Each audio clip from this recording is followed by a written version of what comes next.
little live stream and then some gaming later.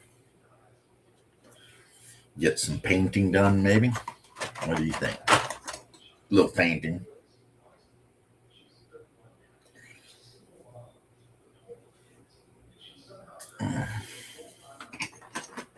I got so many things here that need a little attention. I had one of those toy scorpions. All right. I had one of those plastic Daniel scorpions, and I wasn't going to put it up because it. I don't know where the body is, but instead of the legs being normal, the legs were like straight out, and I kept trying to mess around with it and get it on a base, and it was just like not having it.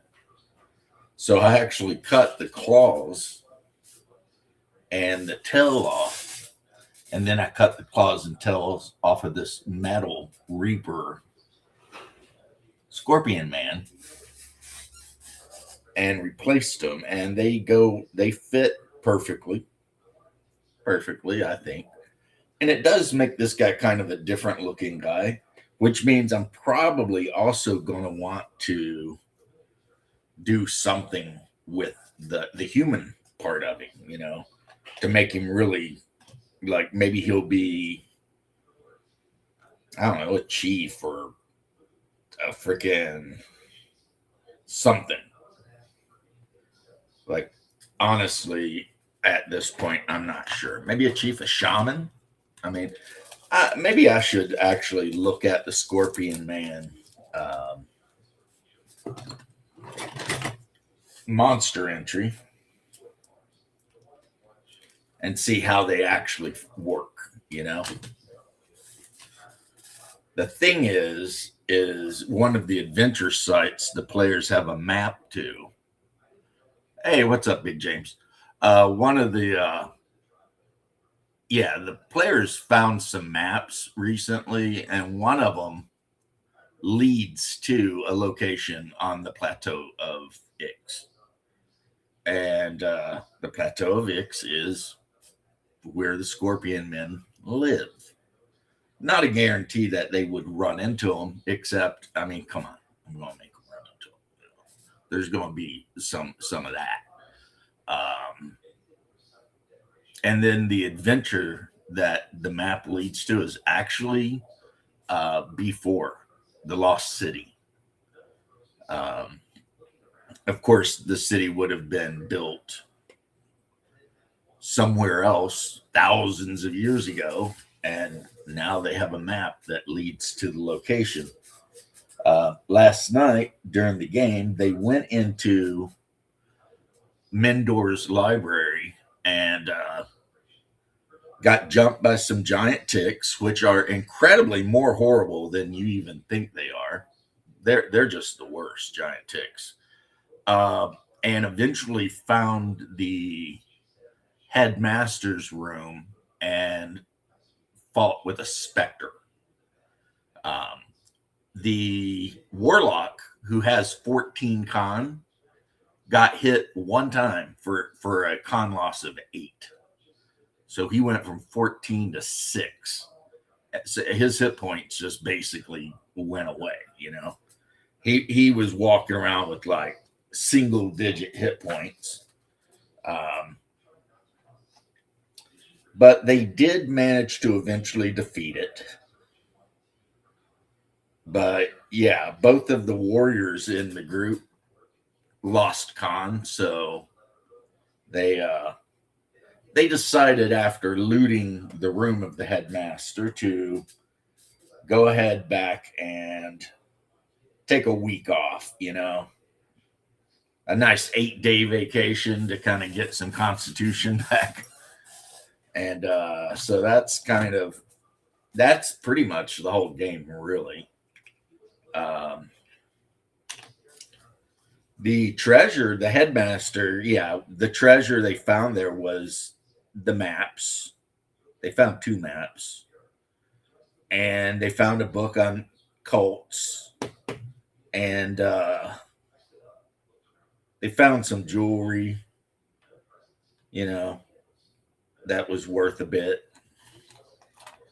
So they were pretty happy when it was all said and done. And they got out of there because even though they have allied with the thieves guild that has their hideout in the slum part of the city, that doesn't mean they trust them. So they're still a little bit like, because one of the players was like, "Hey, let's just leave. We can come back in a week. Any treasure in this place will probably still be here, right?" And the other player was like, "Probably not. No." And they're like, "What?" you know, and they're like, you know, those thieves, when they find out we've been in here and we've, fought whatever was in here, they're going to come in here after us, right? And I mean, it was perfect, beautiful logic, and also it was true. If they had left and not went into the headmaster's room and looted the treasure, 100% the thieves from the Thieves Guild were going to get it before they come back. I mean, absolutely. Because the city itself is a living world. Shit is going on all the time. As a matter of fact, the town leaders had sent guards to Kudo's well to try to secure it. They're missing. But the players were too upset about the fact that the Spartan only had 6 con left to really investigate whatever had happened. So they don't know where the guards went. But that'll be another request from the town master, the town council, though, and the mayor.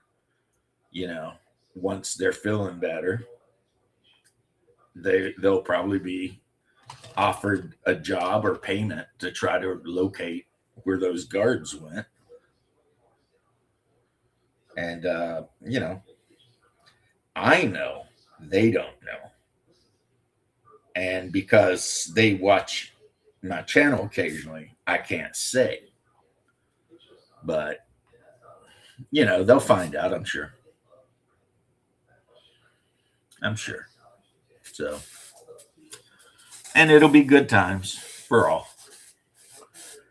And what else happened of interest?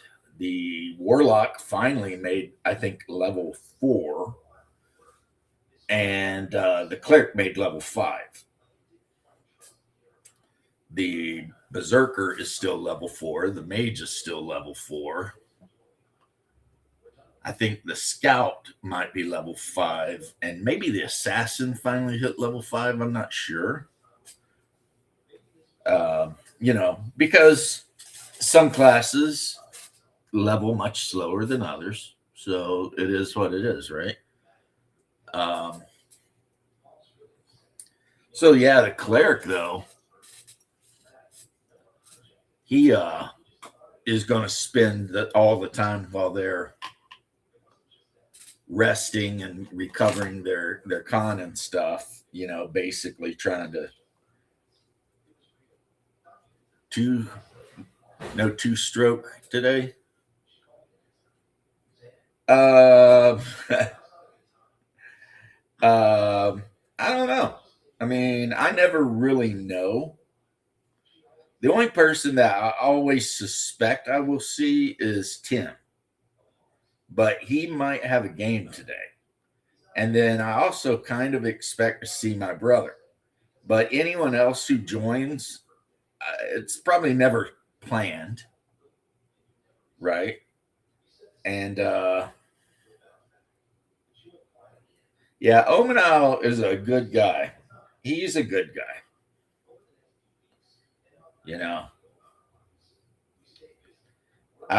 He was on Shadow's show last night, Shadow's paint show. And the thing is, you won't hear me talking bad about Omenau really because I can be the same way. Which when I'm on here and it's just me and I'm just streaming and talking to whoever's talking, maybe people don't notice, but there is a reason that when I go on other people's shows, I very, very much consciously, like self consciously, try to monitor how much I speak because otherwise I will just go off, and so, but he was talking about stuff I wanted to hear about, so I'll let him go on.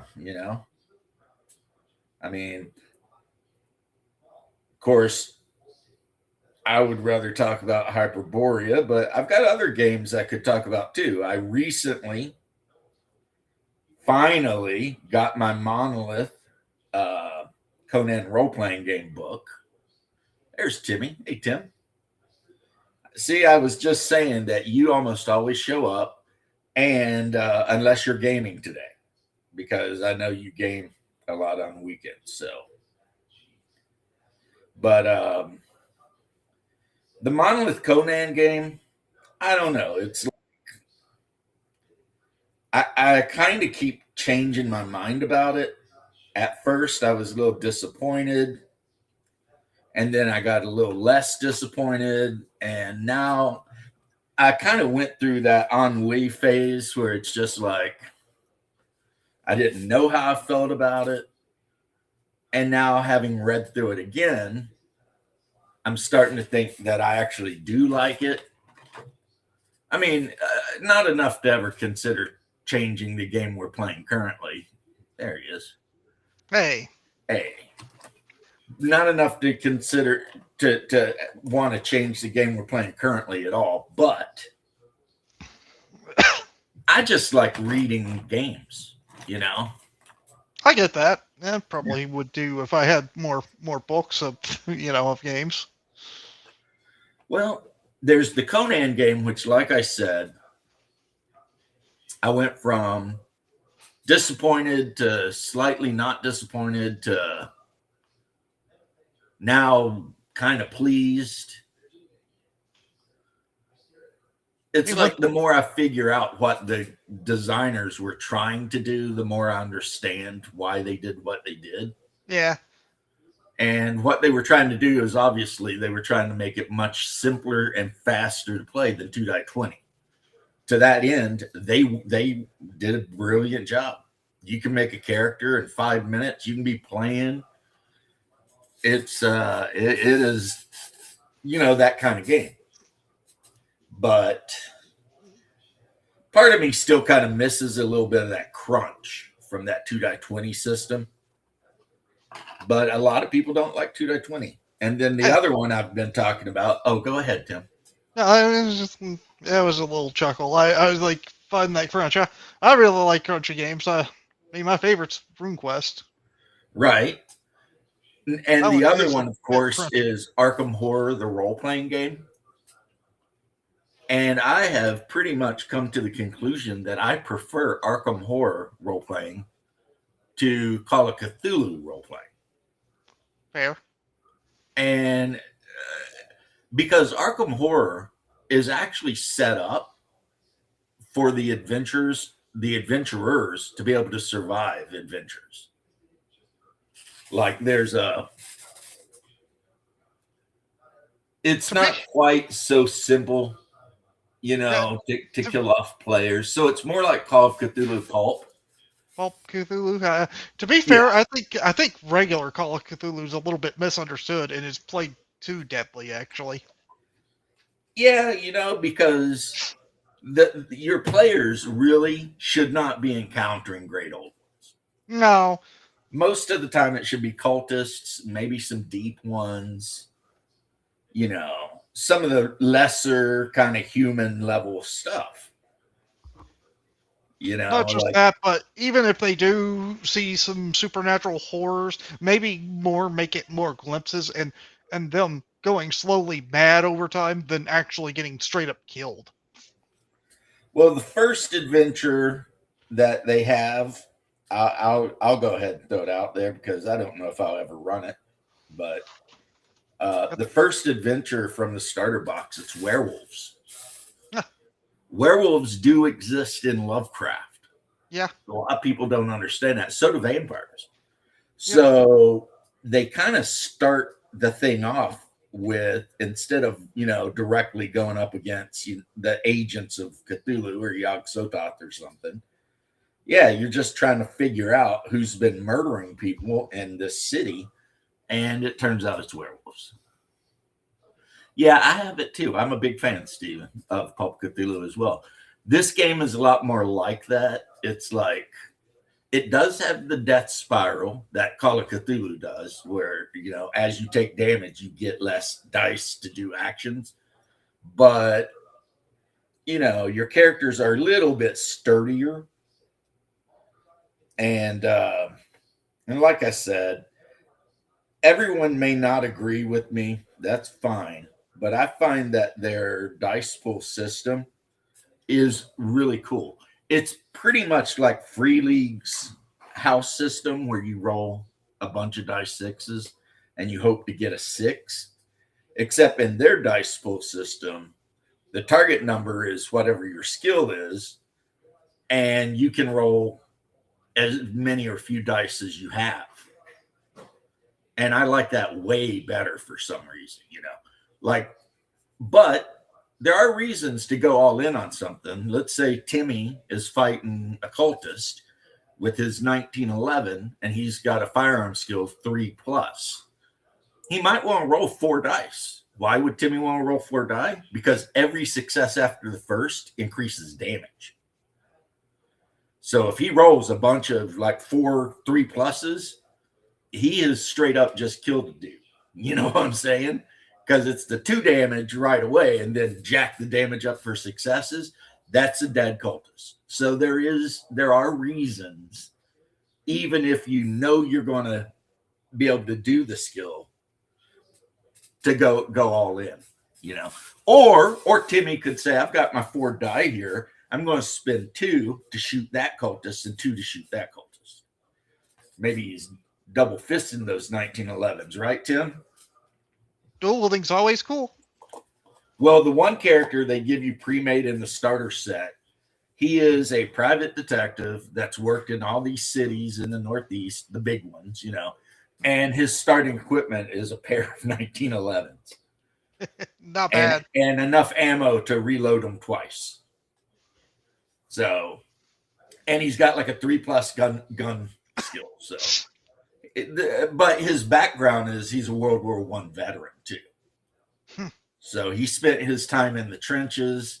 He's home. He's doing the, PI thing. He gets drug into, the governor of the town is hiring people to investigate these murders because the police department is having no luck. So they're just calling in whoever to try and help out, right? Yeah. And I kind of dig that. It kind of makes a certain amount of 1920 something cents, Yep. But yeah, in that game's particular case, it has nothing to do with the setting. Yet he could be rocking a Walther. Absolutely. Yeah. Not a very good one because I'm pretty sure those weren't very good back in the day. But yeah. Yeah. I mean, in 1930, you could be rocking a pair of excuse my language there for a second, a pair of peacemakers too. Yeah. Couple of wheel guns, some 6-shooters with some 45 long coat in them. Yep, those weren't too old back then. Yeah, I mean, they're still sold today, so Oh, I know. I'm just saying. There's another character that's a pre-made, and he's a cop. He starts the game with like a Springfield 1908. Yeah. 30-06 rifle. So, and then there's another person that starts with a double barrel 12 gauge. There's a couple of characters that don't start with any weapons at all, like the librarian. I need to get myself another lever action and a revolver. I told you, I'm already saving up, and I've already decided what I'm getting. And the thing I've decided I'm getting is because of the people in this chat. They decided for me. I'm getting a Henry. What's it called? The big boy or whatever? Yeah, I know. Lever Uh, action rifle. And See, I'm Kennedy's getting wrong though. He says I'd be rocking Walters back in the day. No, I'd have a 1911. Walters back in the day weren't good enough. I don't like the old Walters. well, I mean, were the old Walters, they were 9 millimeter too, weren't they? Yeah, they were 9 mil, but it's not that. Hey, It's you could be more. rocking a pair of Lugers that you got during World War One. Yeah, I'd probably do that more than a Walther. But Walters. so anyway, all of you guys in chat, you have inspired me to go with 30-30. Yeah, he said broom handle. That yeah. A Mauser. Yep. So my Henry repeating lever action rifle, when I get it, will be 30-30. I'll just get a Henry in 4570. I think I want that the Yeah, most. 40. You know why I decided not 45-70? Why? Because I already tore my shoulder and my neck up, and 45-70s apparently kick like a freaking mule. Fair enough. I was talking to a guy, and he was saying, "Yeah, that's a hot round. It's big. You're throwing a lot of lead down range, but the kick on those things is monstrous. Whereas a 30-30 is about like a 308 or a 30-06. It's in that neighborhood, so easier to handle." Yeah. You got a Model 94 and 30-30. It might have been you, Steven, that argued the freaking benefits of the 30-30, because originally I was just going to go with like a 44 long coat or something like that. Now the revolver, I do not know what I'd want exactly. Probably you'd want something like a 44 or a 45, unless you want a 36 caliber, which a lot of Confederate officers carried the 36 Navy Colt. And during World War II and after World War II, a lot of those cap and ball revolvers were converted to just. So that's why, like, when you watch those old Clint Eastwood movies, he's got those pistols, and you can see that rod underneath the barrel. That was used to actually set the bullet in, because you know is black powder. Yeah. But yeah, rather than throw those things away, they just freaking converted them. They did the same thing with a lot of muskets, actually.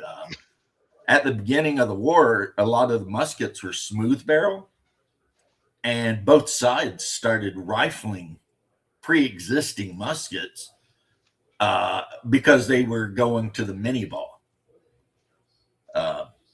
which, you know, is a pointed with a concave back. So it's designed that when it fires, it swells to be on the inside of the barrel, right? And then it grabs that rifling.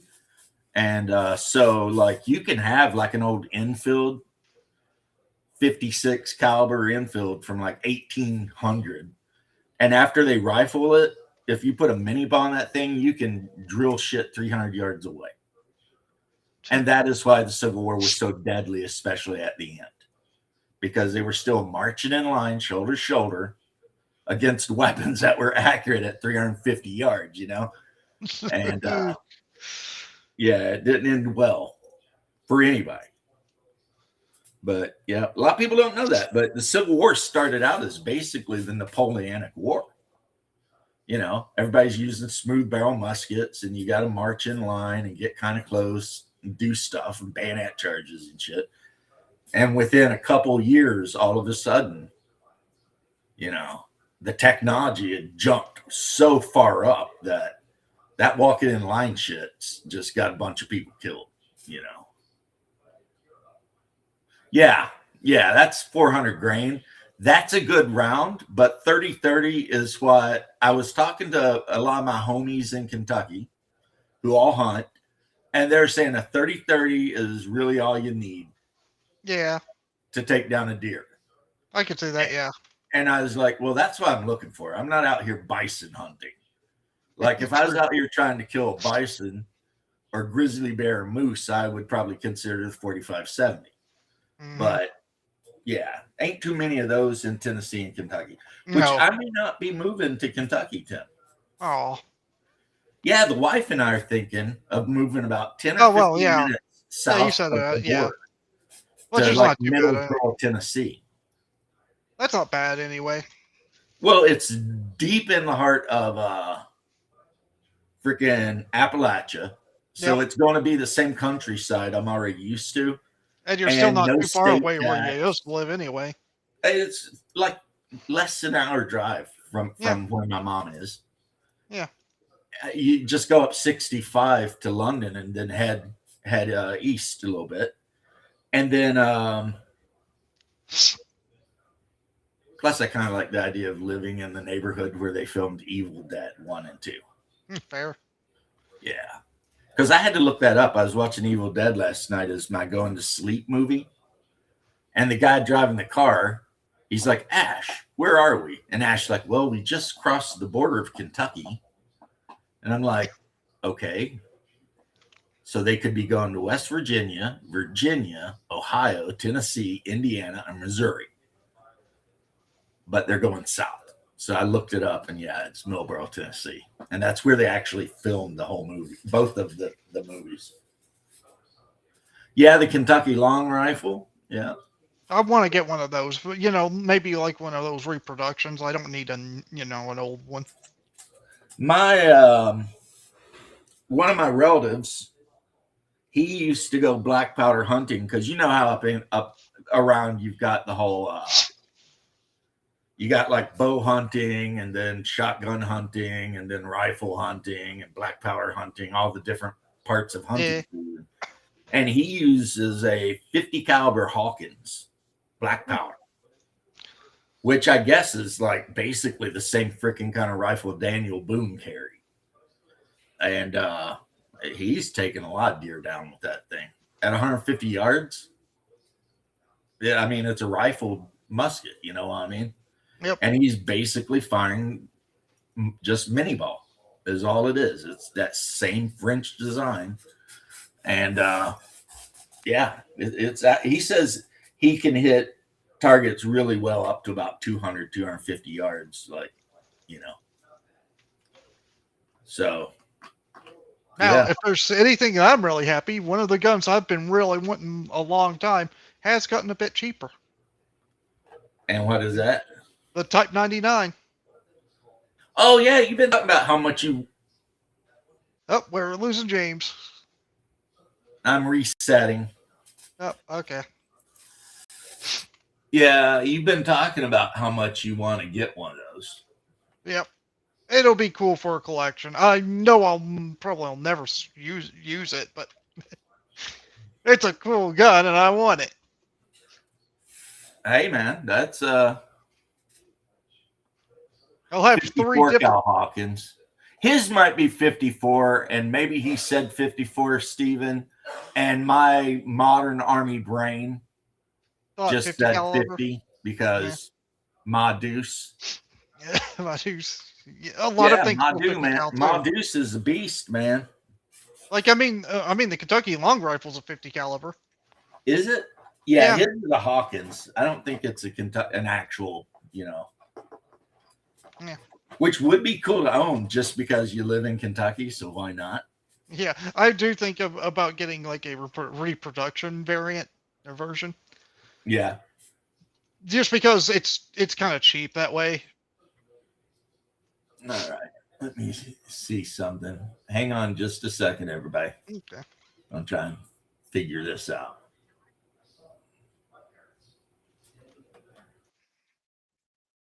Oop, it's my show now. Well, Steve, you got any other guns you want to talk about? Oh, I think he's back. Yep, kind of.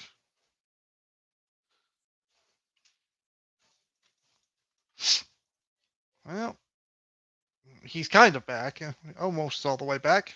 There he goes. Maybe.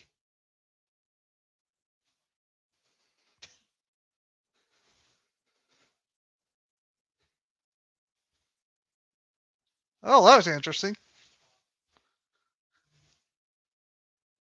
Usually, when you think of a double-barreled gun, it's a shotgun.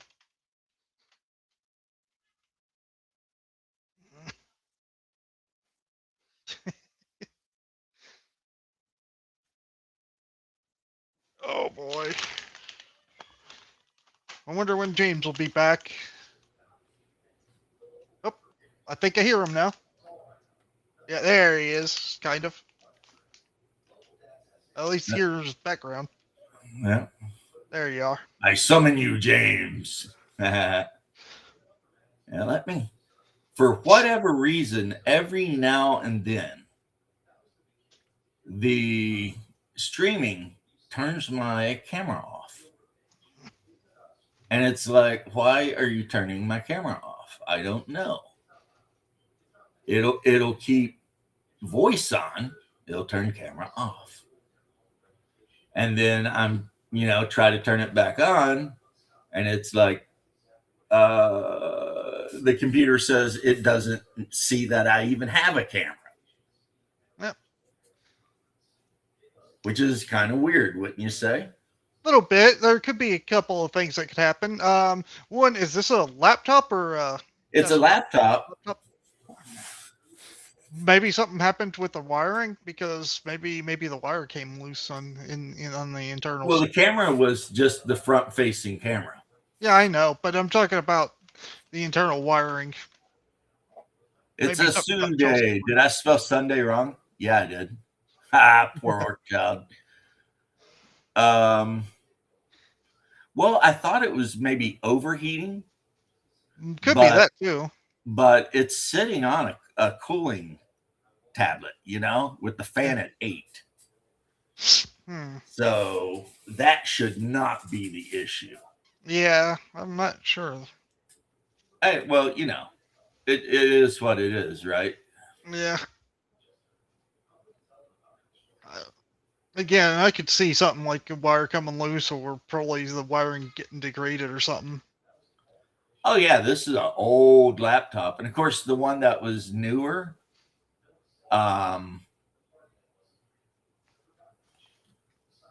yeah, it started smoking out of the keyboard. So I did something to that. I don't even know what I did.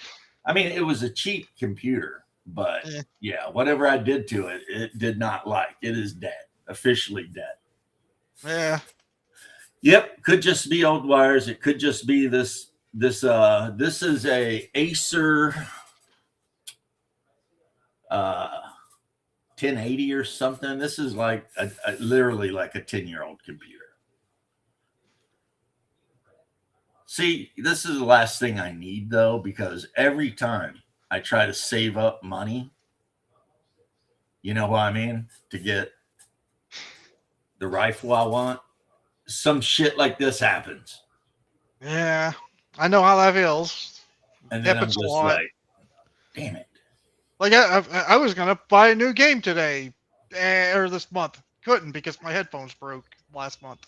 I know. It's like, what is going on here? It could be the graphics card is effing up. Could be that too. It's got an old NVIDIA GTX. So again, a very old graphics card. And see, it's not hot, but could be a lot of stuff. I'm just going to keep going. So you guys will just have to deal with no pictures manage today. Not seeing my pretty face.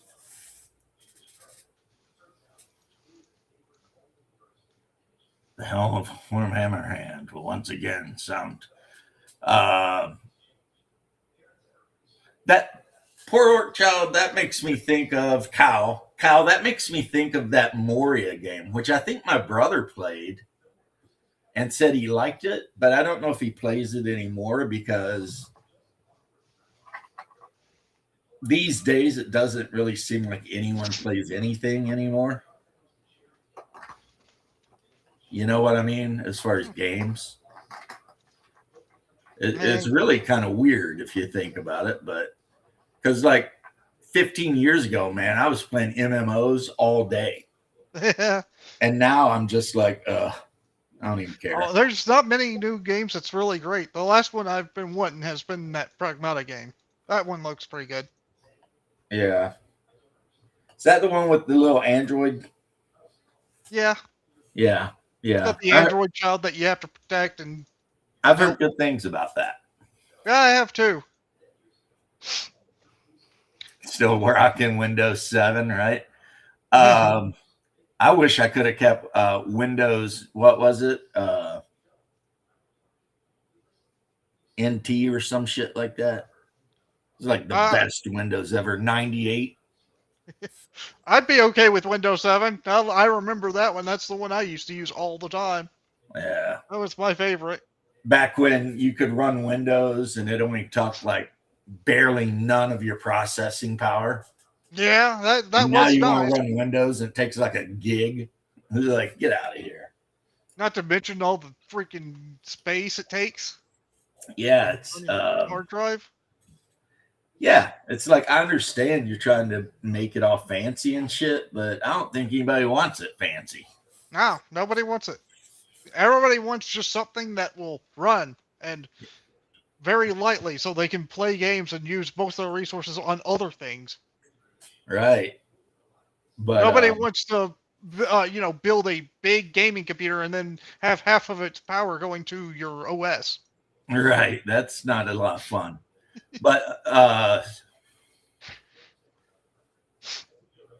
yeah, I mean, that's one thing I can say, Stephen, is I have quit playing MMOs and stuff, but I had never ever quit playing role playing games. That never happened. Like tabletop. Even when I was in the army, like I was involved in multiple games. As a matter of fact, the army, when I was at my regular duty station at Fort Stewart, um, which is called Fort Stewart again, I believe. Yep. Um, they there were so many different games going on. So my time at Fort Stewart, I played a lot of Shadowrun. That was kind of the deal, you know. There was like a guy in the mortar platoon. He ran the Shadowrun game. He did. I thought he did a great job of it. So every Saturday, if we weren't out in the field or some shit like that, we'd all buy a big flat of Bush Tall Boys because you can get them super cheap at the on base liquor store. And we'd all be falled up into that freaking central room because the rooms you had like a central area and then the three barrackses. And yeah, we'd all be sitting there freaking rolling handfuls of dice sixes. And that was a good time. And then I myself, I may have mentioned this before, I ran Middle Earth role playing the whole time I was in the Army, all 4 years. I was running it. I ran Middle Earth role playing out of the back of a Bradley in Iraq. Because just because we're having a war don't mean we can't play some Middle Earth role playing. You know what I'm saying? And we did too. Is me and my dismount squad. So think about that. Everyone in the dismount team was playing role playing games.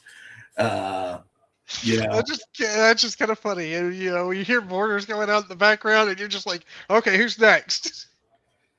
You're not far off because we not mortars, but those big 155s, the armored artillery pieces. Yeah. When those guys start letting go, boy, you can hear. I mean, they'll shake your guts if you're too close, right? Yeah. So yeah, there were days. I'm not 100% sure specifically, but I'm sure there were days where we were sitting on the benches in the back of that M2 and hearing artillery because I remember hearing that artillery a lot. Quit for 10 years, chasing leg. I got you. Was in 3 metal bands in the Bay Area. I bet that was fun though. Yeah. Well, I never really played D&D as a kid. I started when I was a grown adult. Right. Well, I mean, people come to it in different ways, right? Yeah. It is what it is. Um, I came to it, as you all know, because my mom bought me the Mold They Cook box set and the DMG, I think, or was it Player's Guide, whichever one. And for about the first couple months I played the game, I thought that they were the same game, which I know a lot of people will look at me and think, what a noob. But I mean, I was like 13. So literally, I had these two books and I thought they were the same game. It never occurred to me that they were different. Camel spiders, they're funny little critters. Camel spiders.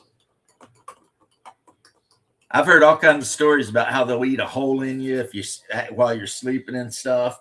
One thing they will do, soldiers think they're being chased by camel spiders, but what's actually happening is the camel spider wants to stand in your shade, your shadow.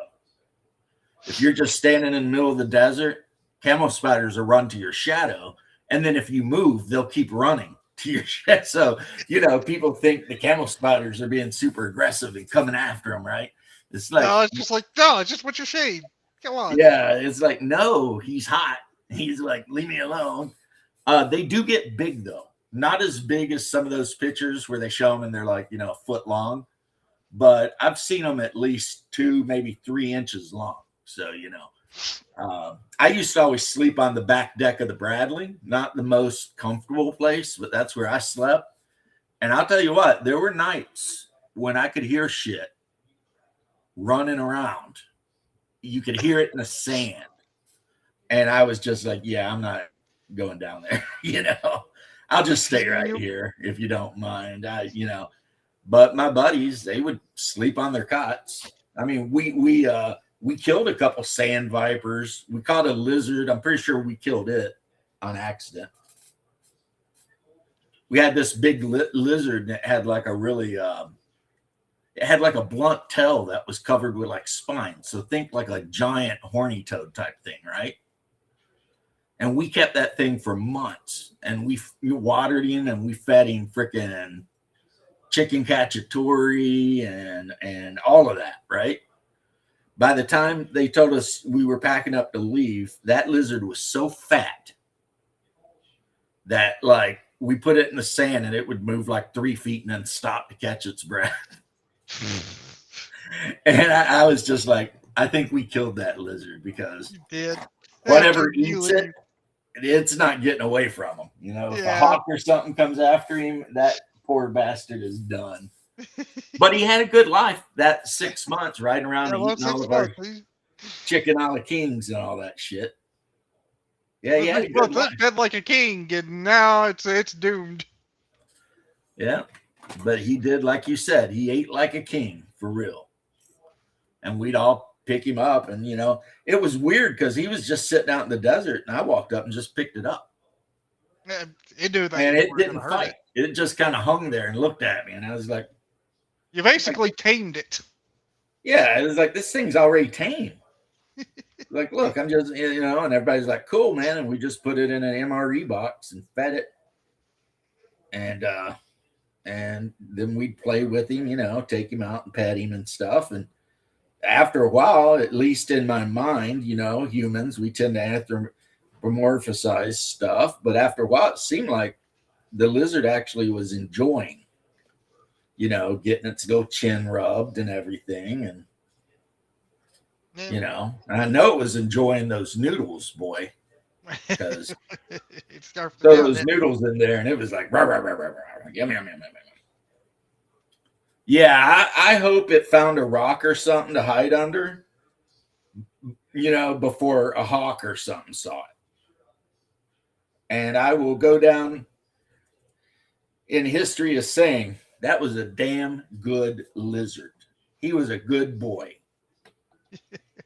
He really was. That was a good boy for a lizard. And I don't even know what kind of lizard it is or if you could even buy one for a pet. I have no idea. I just know what it looked like. and it was a sandy colored lizard with like a short stubby tail covered with like little horns. And yep, it's weird though. Humans, you put us anywhere and we immediately start making pets out of everything around us. Yep. It's just like, Was it a yellow spotted lizard, James? I don't know. I don't know. No. I'm joking. Those don't actually exist. That was from holes. Yeah. Yeah, it's just some kind of lizard. I don't know. Yeah, it's like a little dinosaur, but I'm telling you, after a little while, I'd reach in and rub him under his chin, and he just close his eyes and lift his head up so I could rub his chin better. And I was like, this damn lizard is actually really enjoying its, new home in the back of our Bradley, because we're just cruising around, bumping into everything, and the lizard's just having a good time. So, like I said, that was a good lizard. Maybe the best lizard of all time. I don't know. There's probably other people that will say they had better lizards, but that was good.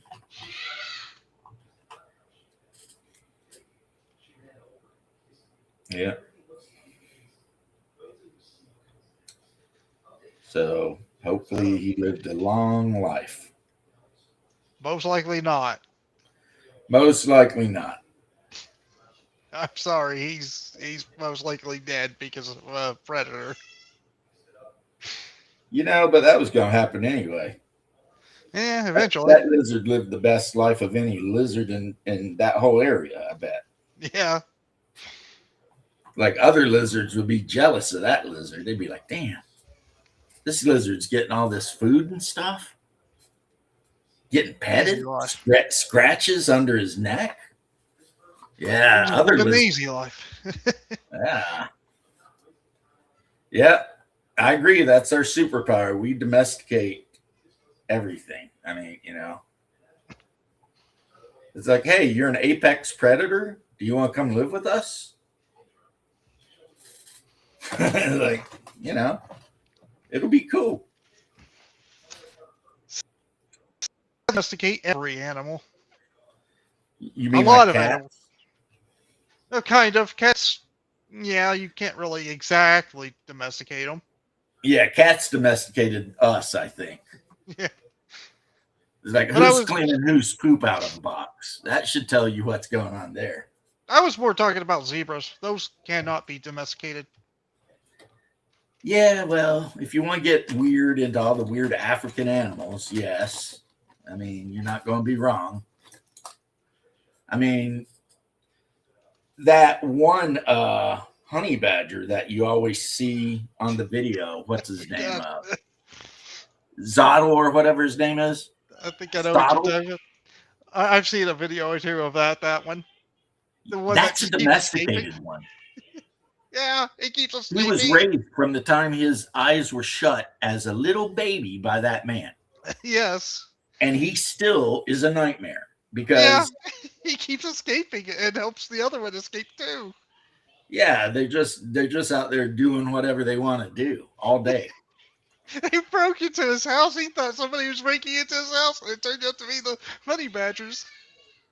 I don't know if hyenas can be whatever, because I actually saw a guy who had a pet hyena and he was telling it jokes and it was laughing as jokes, even though the hyena didn't know he was telling jokes. But he would say it like a stupid joke and then he'd look at it and the hyena would do that thing they do. Yeah. And supposedly there is a guy up in Alaska who has somewhat domesticated a female wolverine. Yeah, honey badger simply does not give any shits about anything. And everyone thought wolverines could not be made pets because, they'll rip your face off. But this guy's got this female wolverine that runs around with him all the time, cuddles with him. I mean, he still has to wear thick clothes because when a wolverine cuddles you, if you're not covered up, those claws are still going to rip you to bits. But yeah, this wolverine is his pet. Now, the guy who did it says that you could never do that with a male Wolverine, though. Like the Oh, male Wolverines, they're way too into proving how masculine they are. That if you try to domesticate one of those things, they'll just eat you up. Now, the hyena thing makes a little bit of sense, Cal, because distantly, hyenas are related to weasels. I think they're in the same genus as the Mastidae. And Mastidae are, as we all know, my favorite animal, but also notorious for anybody trying to train one. Or, I mean, we did manage to somewhat domesticate ferrets. And as a person who's owned ferrets, somewhat is the key word there. Kinda. it's a Yeah. kinda. Yeah, it's like we've kind of domesticated the ferret, but on the other hand, it's going to do whatever the hell it wants to do at all times. Yep. But it is something kind of cool. Ferrets are interesting, especially if you have one that actually has kids. If you ever had Yeah, that happen, yeah. they'll actually take them to you, and you're supposed to pick them up and hold them, or they. Well, yeah, they want to show them off. Yep. Ferrets are really really sweet animals, but you have to be ready for dealing with the most stubborn animal on the planet. Yeah. Because when they decide that they want to do something, they want to do it, and they don't care what you think. Like they love you, but they're going to do what they're going to do. Hyenas are related to cats. See, I thought they were kind of related to like wolverines and stuff. It's like otters, right? Mm. Now you got those Japanese people that own those otters, but if you look at the otter's feet real close, you'll notice that they've had the first knuckle removed on all 4 feet, which is horrible. But you have to do it because the way otters play, they'll just tear you up. You know what I mean? They don't even really mean to, but they will. Um, you really just can't make otters pets. They'll just light you up because they play so rough with each other. You know, I think hyenas are amazing animals. Now, I will say this, Kyle. Don't look it up if you don't want to feel sad. There is a video on the internet of a coyote getting into a pen with a donkey, and the donkey kills it. That donkey snaps that coyote's neck, or that hyena's neck, snaps his freaking neck. And so something, I've talked about multiple times, donkeys are just straight up killers. They just give no shits about anything. And they hate anything that looks like a dog. They will always choose violence first. It's a wonder if you think about it. A lot of the most dangerous animals on the planet aren't even predators. Nope. It's like they're prey animals, and because they're prey animals, they always choose violence. Because they have no trust for anything in the world. It's like if it moves, they're just like, kill it. Ask questions later. But another kind of animal that's very hard. It's for a different reason, though. Rabbits. Well, I would say rabbits are hard to train because they're so stupid. They're not stupid. They're very skittish. They're scared of everything because everything wants to eat them. Including me. I've ate a lot of rabbit in my life. My dad doesn't like wild rabbit. He says they're too gamey. He likes tame rabbit. Well, not going to argue with him about his tastes. I know I've hunted and brought home and ate my share of fried rabbit.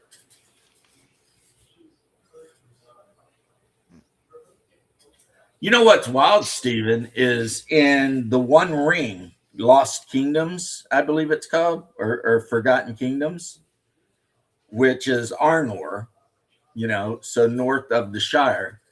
you can run into a family of otters that are just as intelligent as humans. They'll trade with you and everything. So I don't know if the great one, you know, Mr. Tolkien, if that's something he actually created or if somebody added it. But my players got a kick out of it, you know, trading with otters. So, but yeah, I'm such a fan of the otters that one time my wife tricked me. We were supposed to go to Kentucky, but on the way, she stopped at Chattanooga and she didn't tell me we were doing it, but we went to the Tennessee Aquarium. And it was specifically because they were showing off the otters.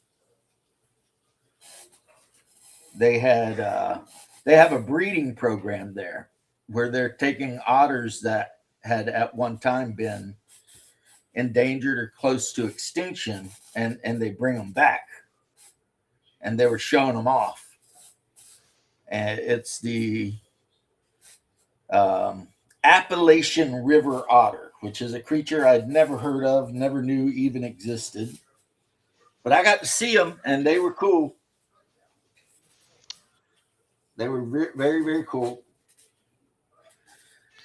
And also at that zoo, I got to pet a stingray. And I'll tell you something weird. I'm gonna have to go. I'll see ya. See you, homie. I'll tell you something weird about when I was petting that stingray. I really felt like the stingray wanted me to pet it. Because, like, it kept coming up. Like, it kept coming to where I was standing and coming up to the surface and lifting the front end of itself up so that I could actually rub its chin. And it wasn't just doing that with me, it was doing that with a lot of people. So I thought I saw a booty get right. But yeah, ferrets are totally outside of my ability to own anymore, though, because we do a lot of traveling, and having our palm with us already, you know, makes traveling a little bit more difficult for us. So if we were to try to add in another pet, that would make traveling impossible for us. So yeah. But I do love the Mustelidae. Mustelids. That's why when I was we were talking about After the Bomb or something, Max and I was like, could I play a mutant weasel? And then it turns out no, because apparently in After the Bomb or Teenage Mutant Ninja Turtles, the weasels are super overpowered. So I was like, damn. Because that's what I'd want to be. Nahalem River, about 100 yards from my shop. Nice. Yeah, there's weasels, or not weasels. There's river otters all over Florida, too. And sometimes, if you're lucky, early in the morning and you're out by a retention pond, you'll see them out there playing. But, you know, you want to warn people, don't run up on that thing. I mean, I know that he looks cute and like you want to give him cuddles, but that guy will eat you up. You know what I mean? Because it's a predator, you know, and we see them as cute little fuzzy babies that we want to pick up and cuddle. And it's like, no, that's not what they are. Yeah. Now, one of the animals that's really rare in Kentucky are beavers. And they're both like awesome and a nightmare. because if beavers make a dam on your property, it damn near takes an act of Congress to get them to move. So they'll move in and they'll start setting up their little beaver shop, and they will tear down every tree on your property and just wreck the joint. And if you go out there and try to move them yourself without permission from the government, your ass will go to prison, man. You don't mess with those damn beavers at all. Not even a little bit. And yeah, you got to prove a good cause to even, to even try to get them removed. You have to prove like why they need to be removed. And usually the only way to do that is you have animals that rely on that water source. Say you're raising horses or cattle or something, then you might, and that's a very strong might, they might send in the wildlife guys to take the beavers away and put them somewhere else. But if they're just being a nuisance, they'll tell you to just deal with it. Be nice to your new beaver friends, because that's just how that shit rolls, man. Not a single F given. You know what I'm saying? Like, yep, you got beavers now. Good luck. Beavers on the state flag. What'll F up a snapping turtle? Otters or beavers? Oh, on my Discord, guys, not that you have to go to my Discord to see this. You can, just go on YouTube and look it up. Someone has used AI to make an illustrated version of all three of the AD&D monster manuals, and it is pretty much awesome. It's about a 30-minute video for each one, but it is pretty much just awesome, just really good. Whoever did it, did an amazing job on every animal. And there's even, since the reason this reminds me, we're talking about the beaver, right? Is beaver is in one of the monster manuals, giant beavers. And in the picture, it shows the adventurer standing there with like 3 giant beavers coming after him. And you can tell he's getting ready to get ate up. He has made a mistake in his life. A very hardcore mistake in judgment. Because, yeah, you get ready to get ate up by them. But, and it goes by alphabetical order, too, the way he done it. So it's like A, is for whatever, and then B, but it just plays heroic music and shows you the animals generally killing adventurers in some horrible way. Because, that's AD&D in a nutshell, right? To me, that's what makes old school D&D art special. Because in more modern D&D style art or fantasy role-playing art, the players are always winning. Yeah.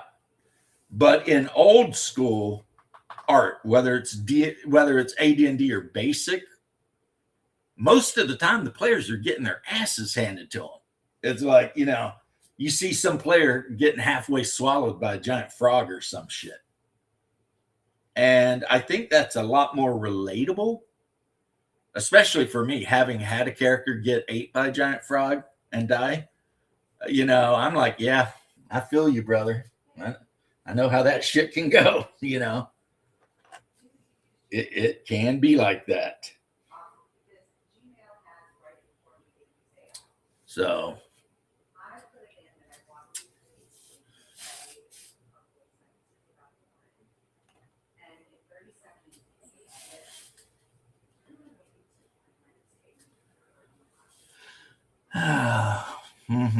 where's my clippers? There they are. Yeah, it's super cool thing that, yeah, I know the guy used AI, and I know some people don't like AI, and I'm gonna say I don't care that it's AI. It's pretty amazing, you know. It's pretty amazing that the guy was able to use the tools at hand to make the thing he made, you know. I probably would feel different if I were an artist, but since I'm not an artist, um, the use of AI does not bother me at all for art or music or any of that. Oh, an otter eat a snapper. Oh yeah, otter eat about anything. What makes the otters so terrible is how smart they are. That's really where the otter stands out. It's way too smart for its own damn good. And because of that, the rest of nature has a hard time dealing with it, you know? Because the rest of nature is pretty stupid. And then the otter shows up. He's a freaking brainiac. He's figuring shit out. It's like, uh-oh. Damn, I wish the camera was on. I could show you what I'm doing with this third scorpion man I'm building. Yeah, I've replaced the claws, the tail. I've already snipped his big stupid sword off. I'm getting ready to like find some other kind of big stupid sword to put in his hands. I might give him a shield. I could give him a staff too and make him like a shaman.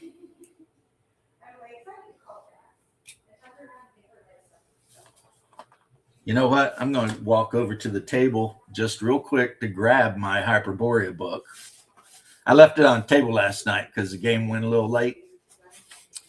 And by the time the game was over, I was wiped out. We were all wiped out. We were tired. So I'm going to go grab my book so I can actually look up Scorpion Man instead of sitting here trying to figure it out and see how they operate.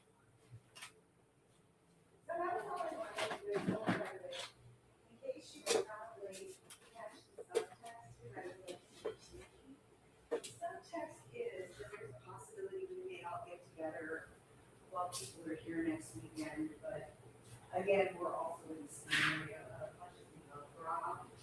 So I'll keep you in the loop.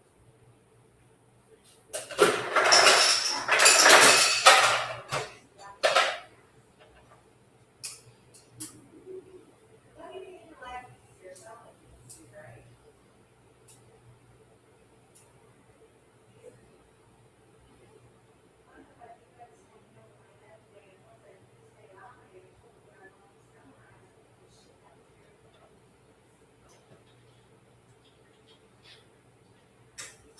So yeah, I'm just gonna propose. Now, granted, you might have to add the Duke's thing back in, but yeah, give it a shot. See if it works. All right, on my way back, homies. I got my books. Okay, well then I still send it to you free. I just wanted to tell you about. Let me see something real quick here. Yeah, what do you want to see? Wife's on the phone with her friend who games with us. All right, let's try this. See if it works or not.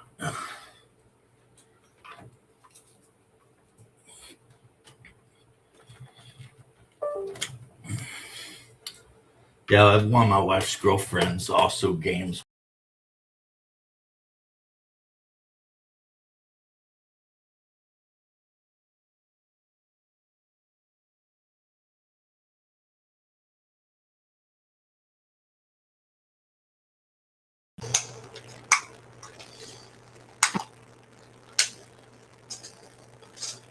Uh-oh. What is going on here? Nope. Use the Yeti. Mike, you idiot.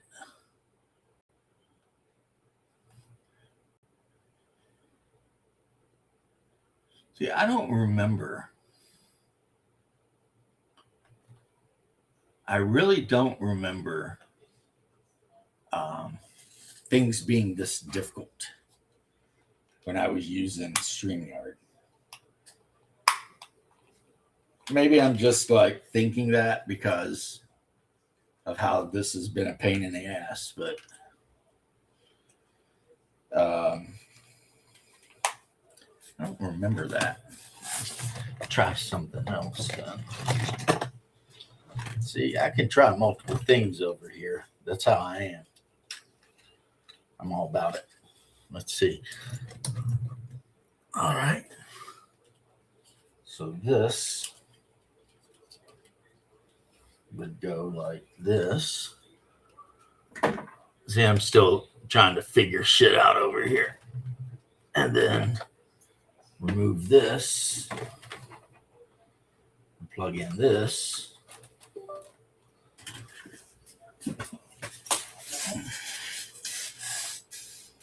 Mm-hmm.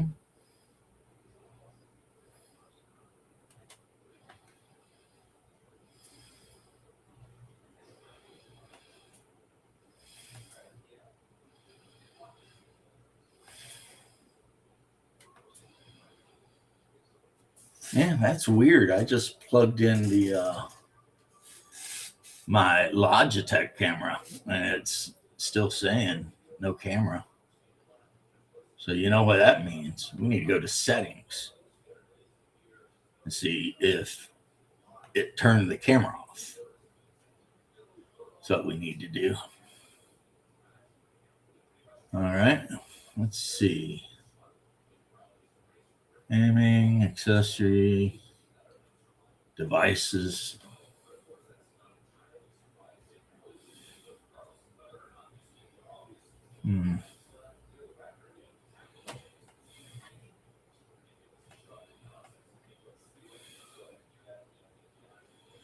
Keyboard and mouse, cameras.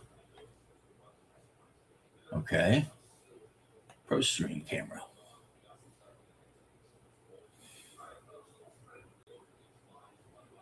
Okay.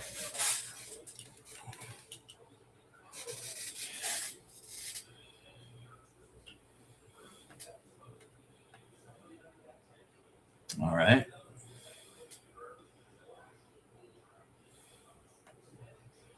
Now let's see. Yeah, the program is saying that there's no camera. The floating island off just, yeah. Are you talking about the one that's on the other side of Thomagorga's teeth?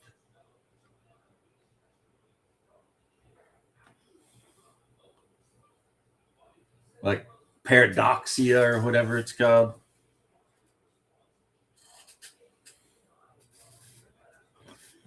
Yep, that's true. And I know a lot of people gave Professor Dungeon Master shit when he was talking about how when he was dating, if the woman he was dating wasn't like into gaming or at least cool with him dating, he wouldn't date them. And yeah, a lot of people gave him a lot of shit about that, but I'm like, as a person who has been through 2 divorces, let me tell you something. Yeah. You definitely want to, if you're going to be with a woman, you want to be with a woman that doesn't mind gaming. Because otherwise, you are going to be hosed. And you're not going to like it.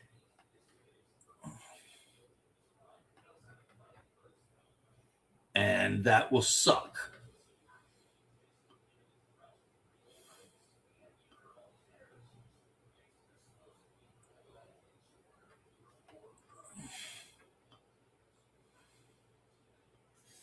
And I've seen that firsthand. Having married 2 women that just were not into games, right? And it's like before you marry them, they're always like kind of cool with it. But as soon as the ring hits the finger, all of a sudden, they're like, why do you got to do this and why do you got to do that and blah, blah, blah. Everything becomes an issue. And,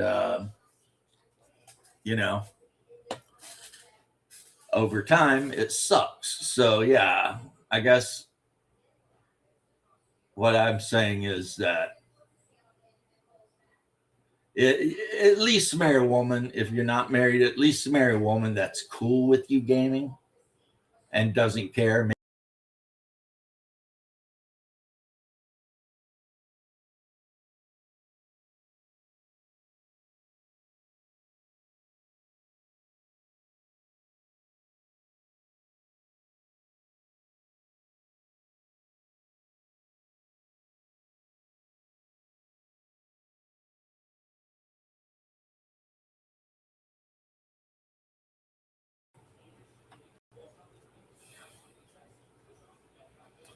Yeah.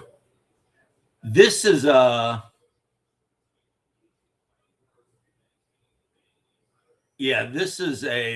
learning that the camera issue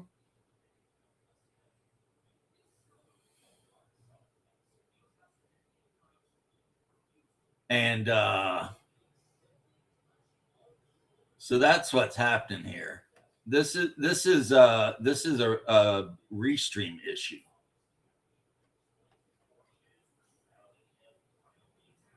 This is not a my issue because as soon as I type it in, there's like all this my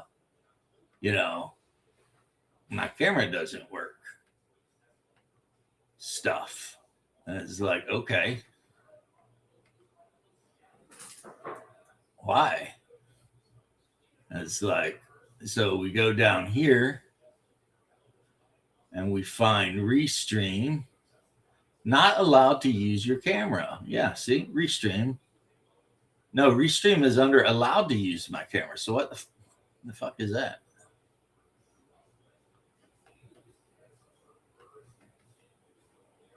All right, so this is weird.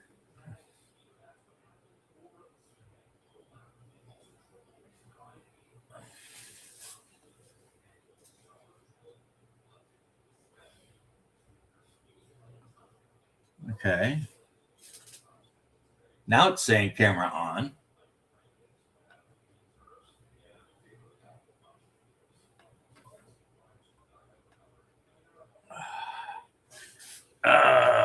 Yeah, I'm summoned back. Yep.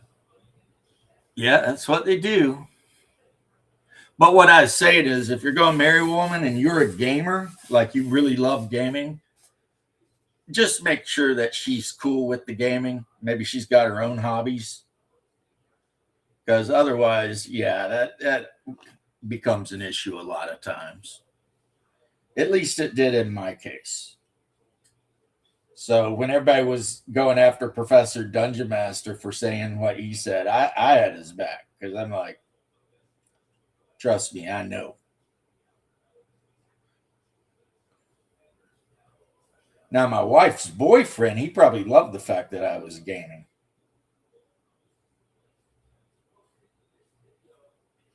Anyway, that was a little bit of self-deprecating humor.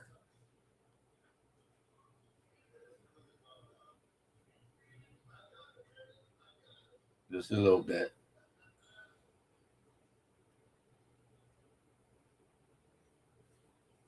All right.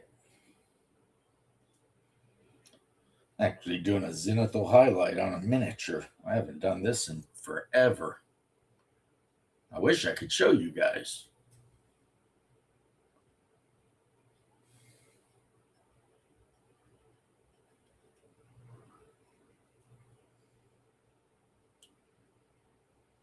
It's a female warrior type, specifically for Hyperborea. So, she's got like the weird helmet and everything. She's equipped with a spear because I am a huge fan of spears.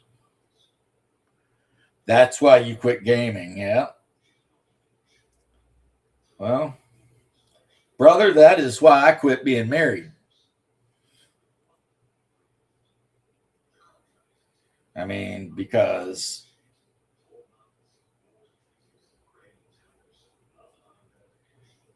I don't know. Maybe that's just bad priorities. Maybe I should have actually prioritized my wife, but you know, something in me was just like, why are you trying to be so controlling, Why do you care if I play make pretend elf games for, 4 hours once a week?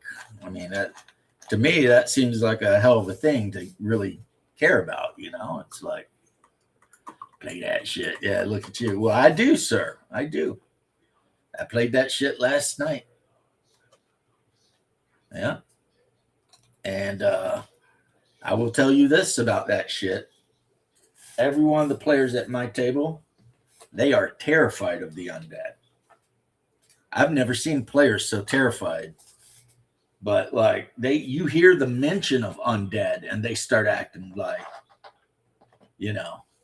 like something's up. It's just the idea of undead being somewhere in the neighborhood. I don't know how they're going to deal with it when they get hired to clear out that graveyard. I think they might just,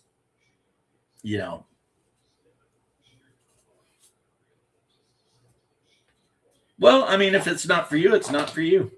You're not going to hear me be judgmental about it. It's not like getting married makes you better than somebody else. It doesn't. At least I don't think it does. But, so, I mean, getting married is no achievement. If it were achievement, I wouldn't have been able to do it 3 times. But my current wife and I, yeah, we've managed to make it 23 or 24 years, somewhere in that neighborhood. So, which is funny because it means that if you add up every relationship I've ever had in my entire life, like every one, all of those times combined would not equal how long I've been with my current wife. But what's the big difference? She's super stubborn and she plays role-playing games. So there you go, right? Uh-oh.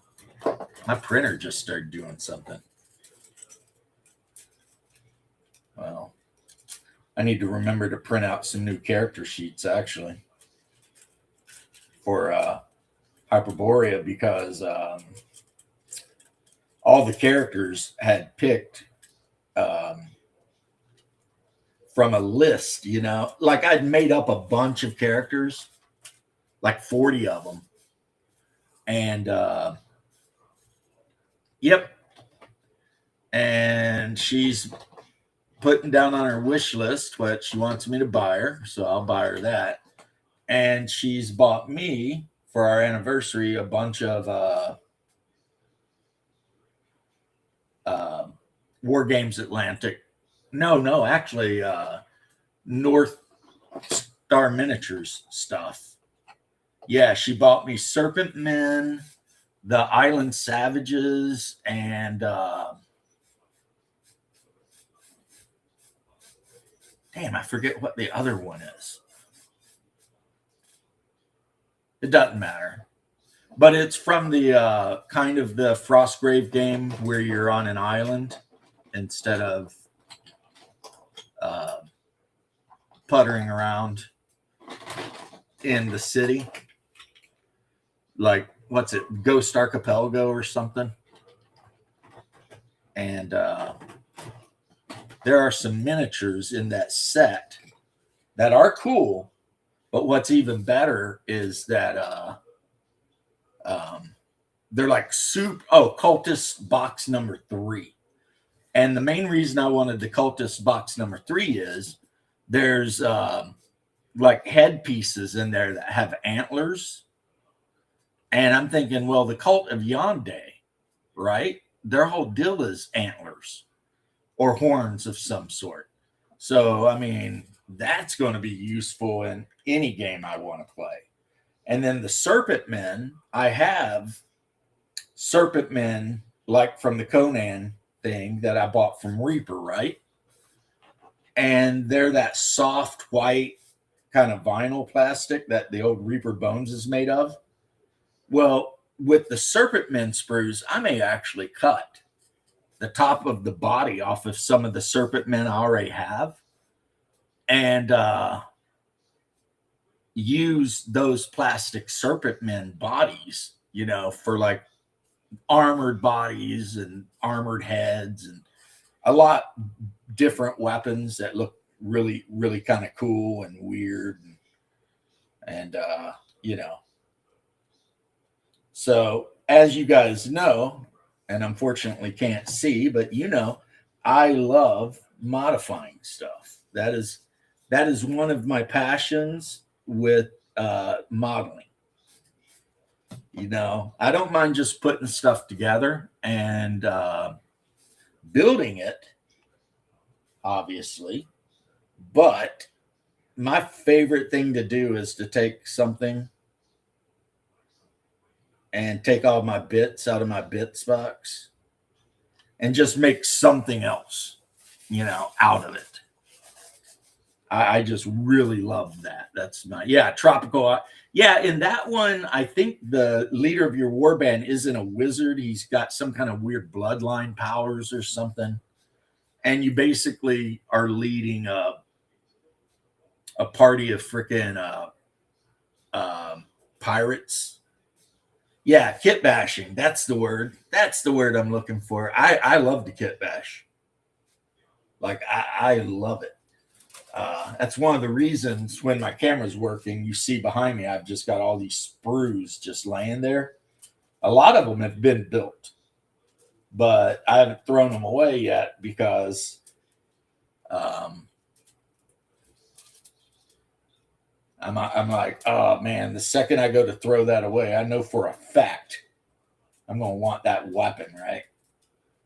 And to that end, I've got like containers just full of bits, shields and weapons and stuff. And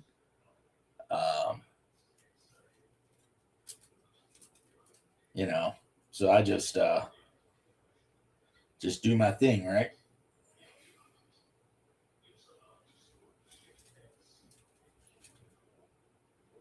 And then when I'm not doing my thing, I'm listening to Soviet 80s post-punk music. Nazar or Nazari.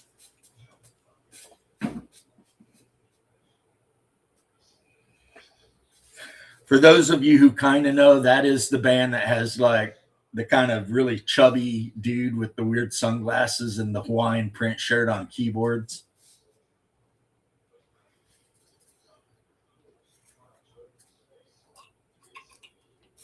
I do listen to a lot of Russian post-punk, Sudno and Kino, stuff like that. Molchat, it's Molchat Dama. They do the song Sudno. Huge fan of that. Probably mispronouncing it like crazy though.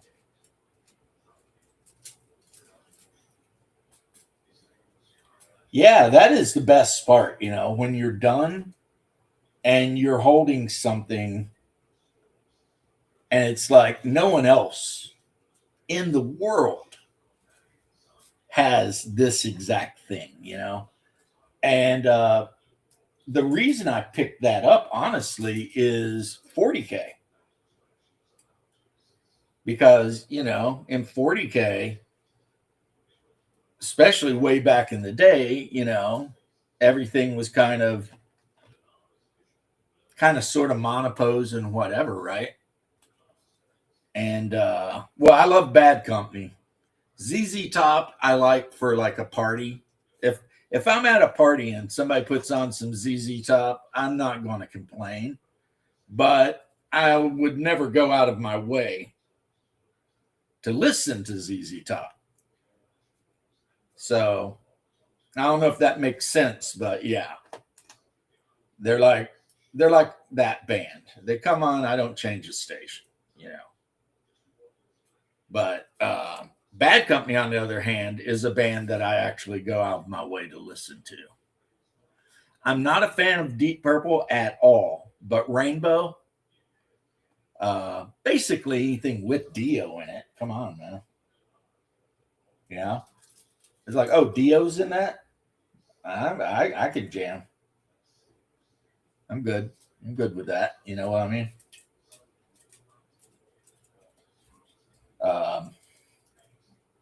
I guess I do listen to a lot of try hard music though.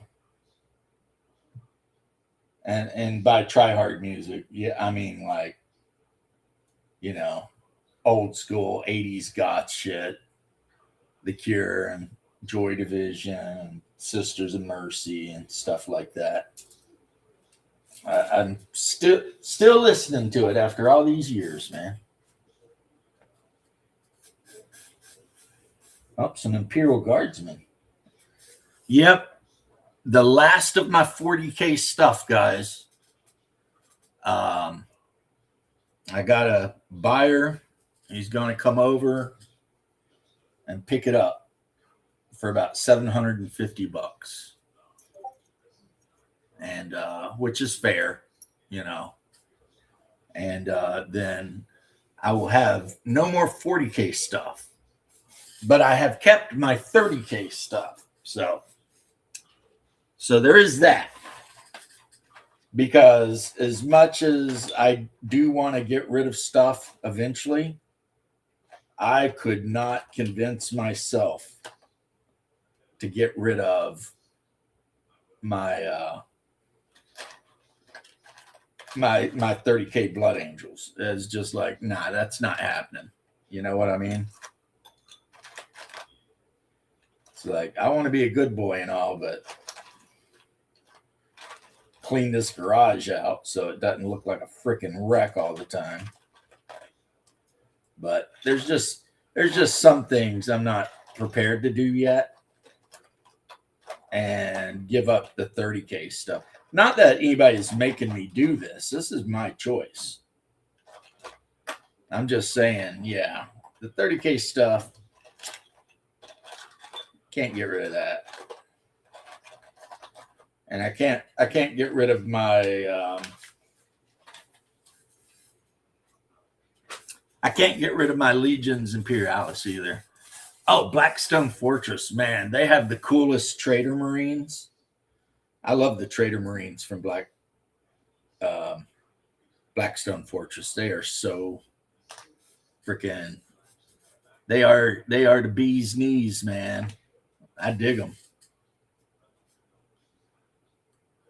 So yeah, huge fan. Which space? Oh, the one that has the badass Blood Angels.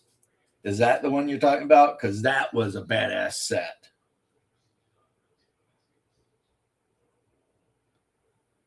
That was an amazing set.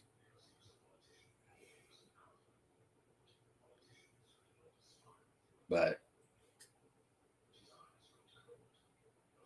Space Hulk always was kind of a cool game, though. Now, my favorite game, and one of these days I will bust the box out of the cabinet from behind me when my computer is not being a bitch, and I will show you my Manowar collection, right? Because of all the games Games Workshop has ever made in the history of Games Workshop, my favorite game is and always has been Manowar. I love that game. I think that is the best game Games Workshop ever gamed. And when my brother visits, every time he visits, we have a throwdown with that and Baltec. And he plays He plays dwarves, and I play Bretonians. So it's basically his steam powered monitors versus my, galleons that, got just decks of guns. So in a way, I have more firepower, but his firepower is on turrets, a lot of it. So he can spin around and hit me no matter where I am, and I have to broadside him to do anything. So yeah, it's I love that game so much. In my opinion, for war games, it's by far the best war game they ever made. Like nothing to me even comes close. It's so easy to play, and there's so many things to play.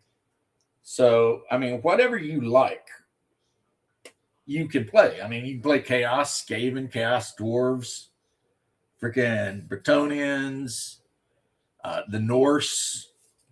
They're hard to play though. That's an army that I don't recommend it to anybody. You got to have some dedication because they have no ranged attacks at all. So if you're playing the Norse or the men from Norska, let's say, you have these big ass long ships, and your only hope in life is to get close enough to the enemy to board them. And if you can't do that, then you're going to just lose. That's simply how it's going to be. You're going to lose. And, I've tried to play them a couple times, and it's pretty hard. But then again, I did board one of my brother's monitors and completely wiped the crew right out. So before the game, you get to roll to see if you get any werewolves. They call them like Elfenware or something like that. But basically, part of your crew are actually berserking werewolves. So, yeah, when they board enemy ships, on the occasion that they get close enough to board an enemy ship, it is not a good time for anyone on that other ship because they are getting wrecked. And then you just, if you're me, you just go ahead and scuttle the ship. I never leave a ship unscuttled. Scuttle the shit out of it. Because I want to make sure that my opponent never has a chance to recrew a ship on me. So, yep. But I lost that game, though. I mean, Haas did win that game. But I do have the highlight of a longship boarding a dwarf ship of the line and taking out all the dwarves. Like one round, it was a massacre. It's just like, yep, that's how that shit goes. So, yeah, Sink or Swim, great Tool song.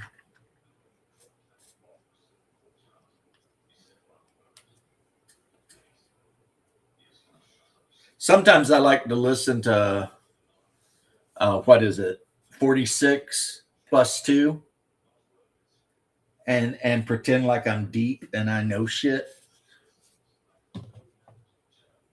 I mean, I do know that that's based off of Jungian philosophy, and I've pretty much kind of always been a fan of Jung versus, what's his name?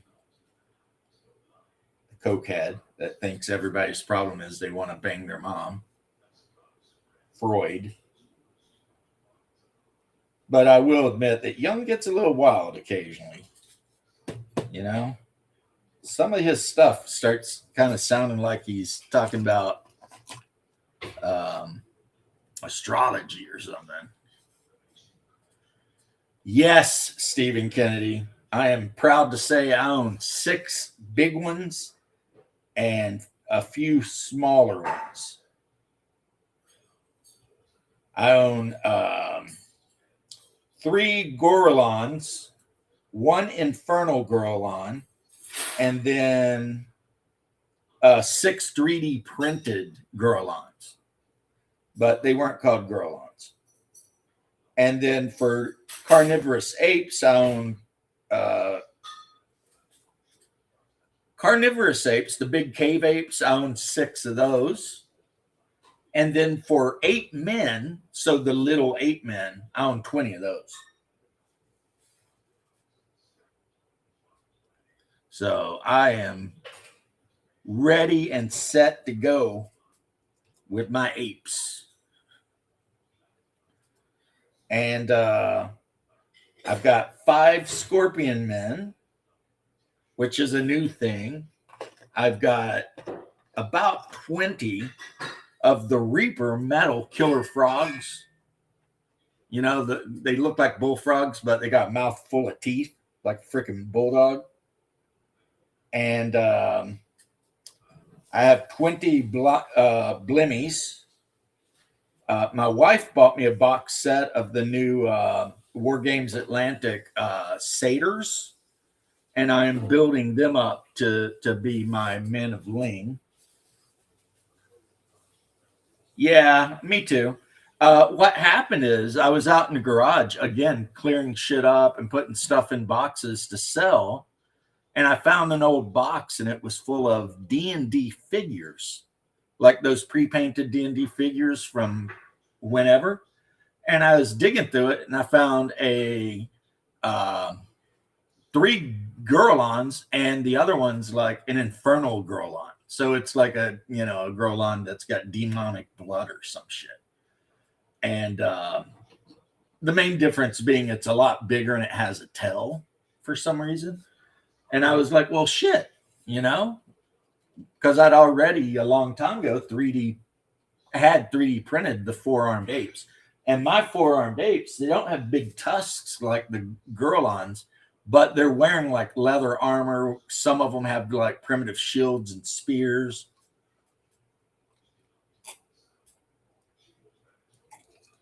And then the ape men pretty much look like a chimpanzee mixed with a human.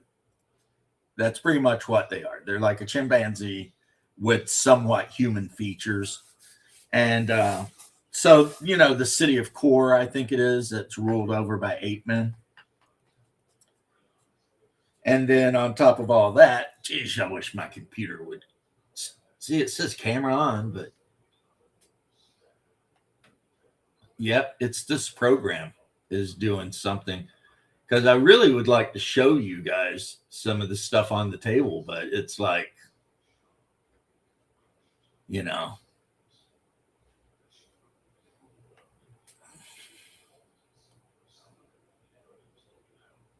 okay. But yeah, and then I've also got a pretty good sized tribe of Neanderthals and a pretty good sized tribe of whatever would have been before Neanderthals, because they're less ape-like than the ape men, but they're definitely more ape than the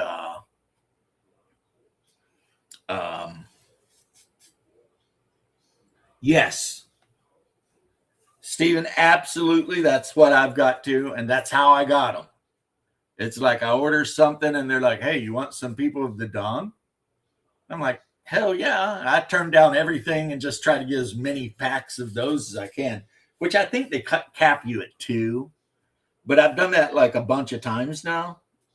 So my People of the Dawn collection is pretty respectable at this point. You know what I mean? Like my People of the Dawn they're dawning out. And I've primered them up, and I've been painting them up.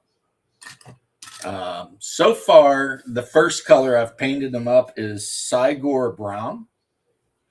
And then I'm going to paint parts of them like a much lighter brown, and probably keep and paint their hair black. And then, they're wearing furs.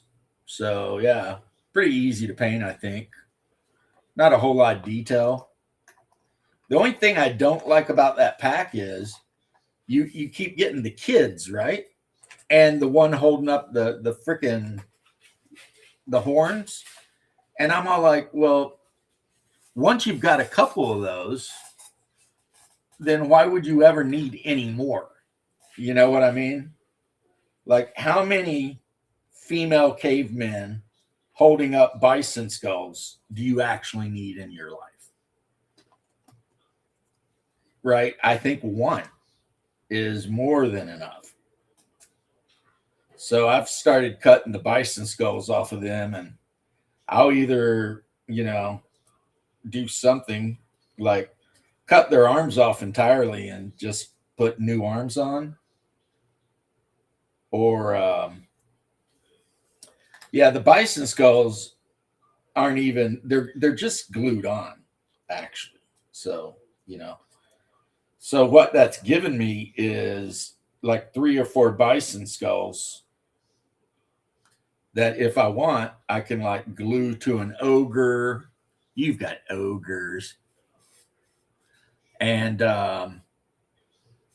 or glue to, I might glue one to my chief Blimmy.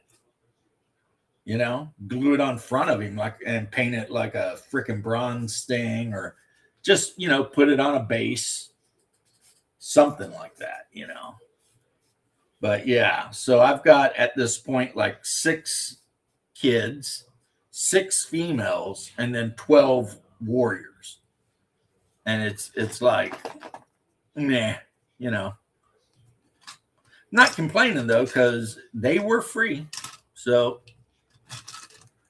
I mean, granted, I had to buy other things, but there were other things I was going to buy. So the fact that they gave me anything for free is pretty nice of them. Pretty nice. So, yeah.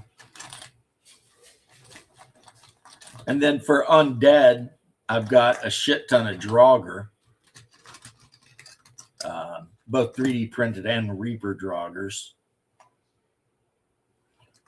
And like I said, I've got all of the satyrs that I'm doing up to be Men of Ling. Which the Men of Ling, let me tell you, they're tough. I don't know if you guys have looked at the stat blocks of a Men of Ling, but their stat block is nasty. I mean, they're like 4 hit die. They get a shit ton of abilities. They get all kinds of spells and spell immunities. It's actually pretty rough. Yeah, that's what I'm thinking. Okay, Scorpioid of Zen. I kept calling it Ix. And we got a picture of it. It's horrible looking. But it's what I'm building. Giant scorpions with humanoid foreparts. They're 8 to 9 feet tall. Yeah, that checks. They're black chitinous shells. All right. They inhabit Plateau of Zen and are associated with the deity Aurorus, which is a deity of chaos.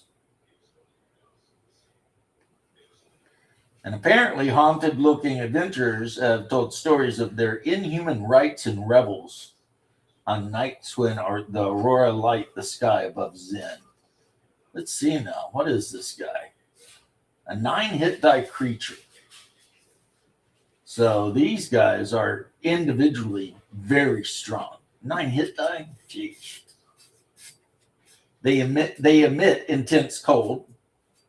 So any creature within 20 feet of one of these guys will suffer 1d8 damage per turn, and they are immune to cold. So the Crowmancer in my group will cry. Show us the picture. Ah ha ha. Ah ha.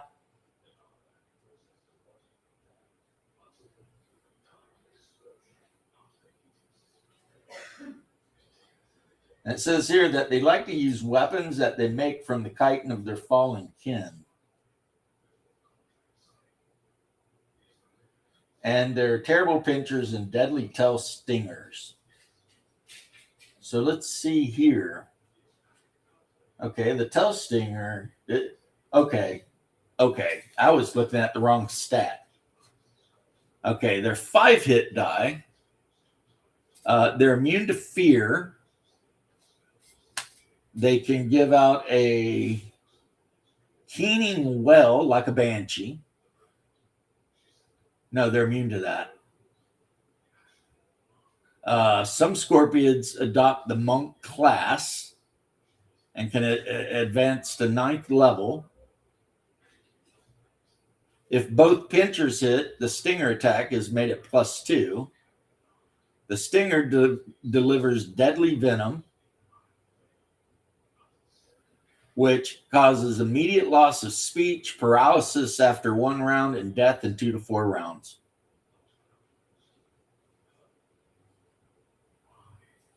The females can control this and cause paralysis.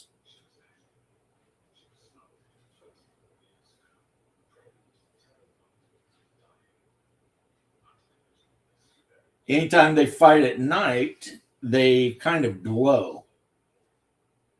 And that makes them easier to hit. But they are chaotic evil. They are encountered in 1-4 or 5-8. Large, dex of 16, armor class 4, 5-hit die. They get 5 attacks per round. Blade, pincher, sting. Base save of 14. Morale level of 9. Wow. Yeah, so these guys are, they're not as tough as I had first thought, but still. And the fact that they have females means I might have to mod a couple of them up to actually look like women. You know what I mean? But until that time comes, what do we got? Yes, Reaper makes them, but the ones I found were only in metal, which sucks because, you know, a large figure in metal from Reaper, they can be up to like $12, $14 a piece, depending. So, you know. But unfortunately, depending on your point of view, they are a huge part of, you know, a giant part of the middle. You know what? Once you pull their hands out of that freaking bison head, you could easily go out and find some pebbles to glue between their hands and have the female people of the dawn look like they're chucking rocks, you know? So in the encounter, they could actually be somewhere above you in the cave chucking these damn rocks down at your head. That might be a good idea. And like I said, all you got to do is take a walk around the neighborhood and find some little rocks that'll fit. And so some free rocks and a little super glue, and all of a sudden you've got a completely usable figure where before you may not have. I just was looking at the guy after I removed the bison head, and I'm like, what can I do with that? And now I know what I can do with that. I can glue a rock in its hand and say it's throwing a boulder at you. But yeah, Reaper makes them. I want to say WizKids has to make them because Scorpion Men have been in at least one monster manual. I know that. They're in one of the monster manuals. So you would think that WizKids might make them. So, I mean, I would look. I would shop now that I think about it. I didn't because I was, you know, a goober. But now that I'm talking to you about it, I'd shop it around and see If WizKids has got some that could be cheaper, because of how big they are, they're a little bit bigger than a human. I'm going to have to really look for upper bodies that will fit on the lower part of them. See, my good thing is I've got a saw specifically designed to cut this metal. One of those really flat bladed, tiny tooth saws. Oh, that's a good point. That's a good point. Maybe make a little rock out some green stuff and put in there, and yeah, and now you've got your cave female chucking rocks in support of her mans because they believe in that old adage: stand by your man. That I don't know if you know this or not, but the original song lyrics was found on a cave wall in Spain.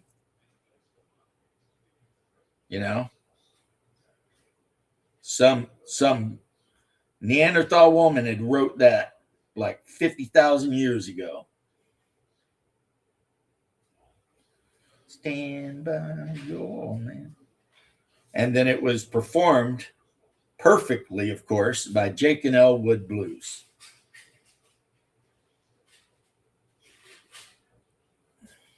So there you go.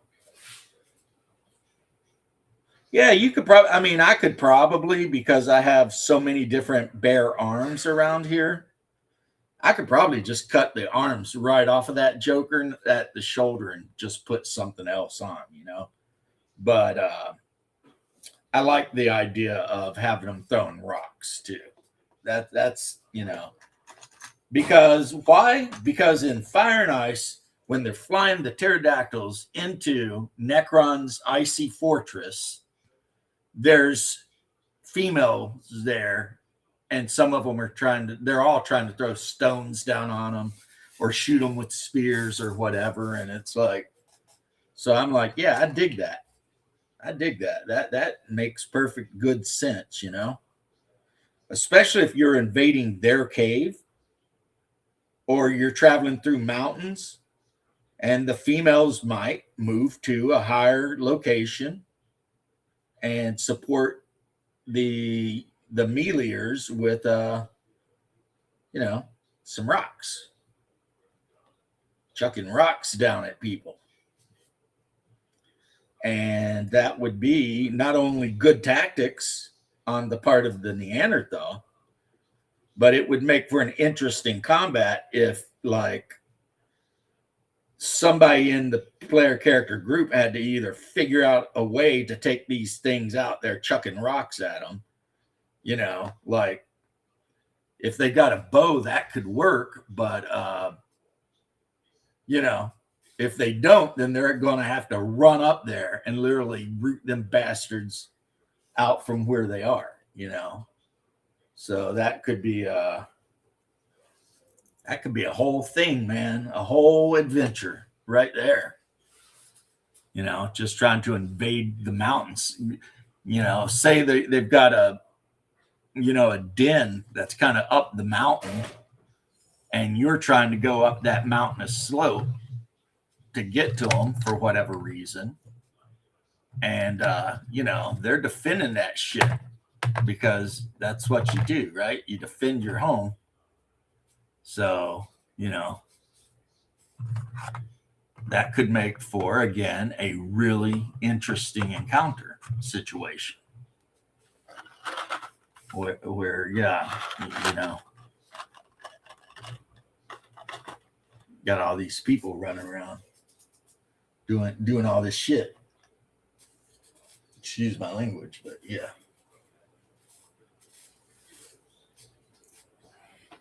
I need to stop cursing so much. I don't know what has happened. Probably went a year without hardly ever cursing, and then the last month or so, it's just been nonstop. Let's see now. All right. Yeah, over the mountains. far away. Are we going to do a little bit of Zeppelin over here, Steve? Is that what we're going to do? A little bit of, lady, you got the love I need. Maybe more than enough. Oh, darling, darling, darling. And walk a while with me. Ooh, you got so much. So much, right? Dun dun dun dun dun dun dun dun dun dun dun dun dun. Yeah, I will 100% cop to the fact that I am a Zeppelin fan.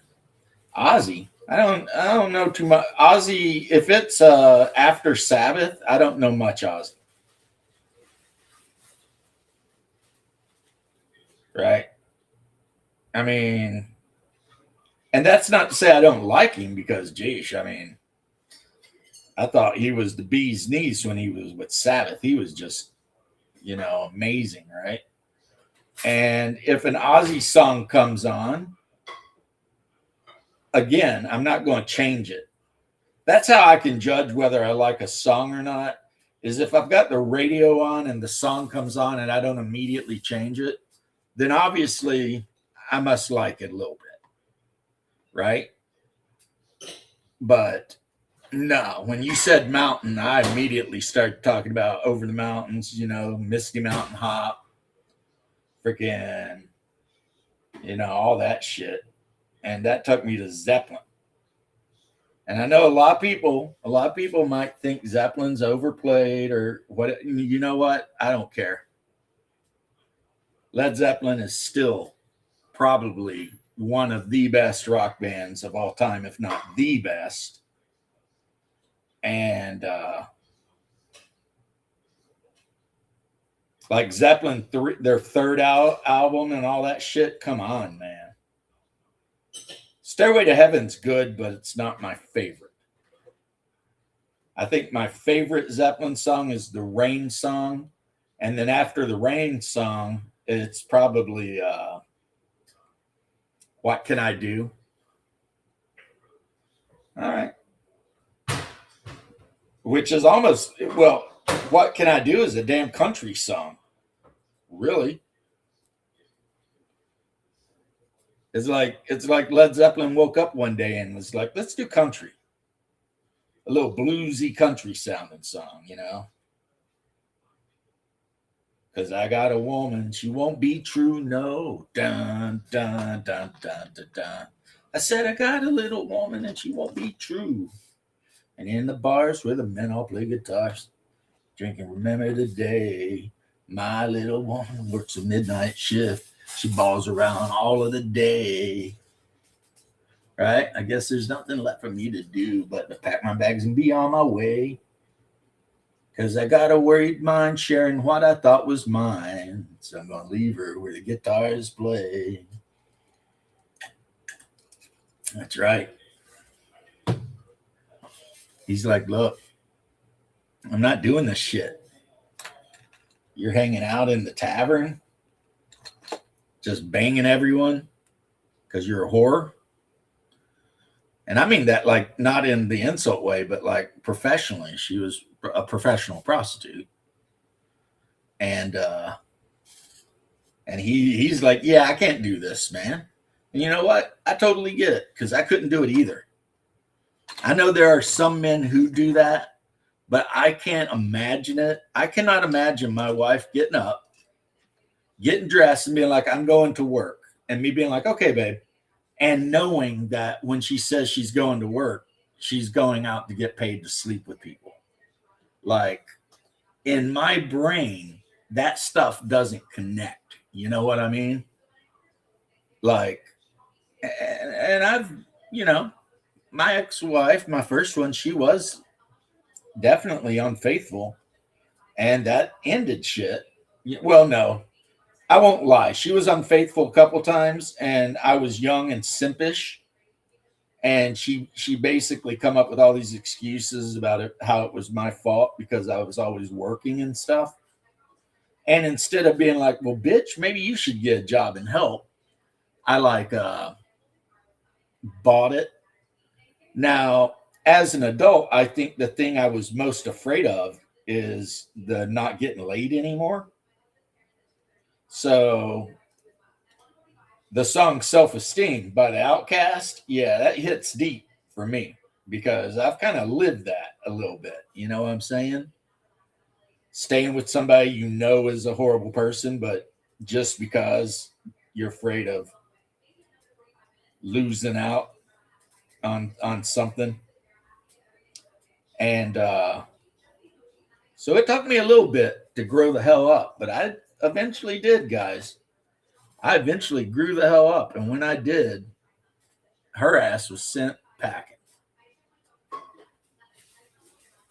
And that was that.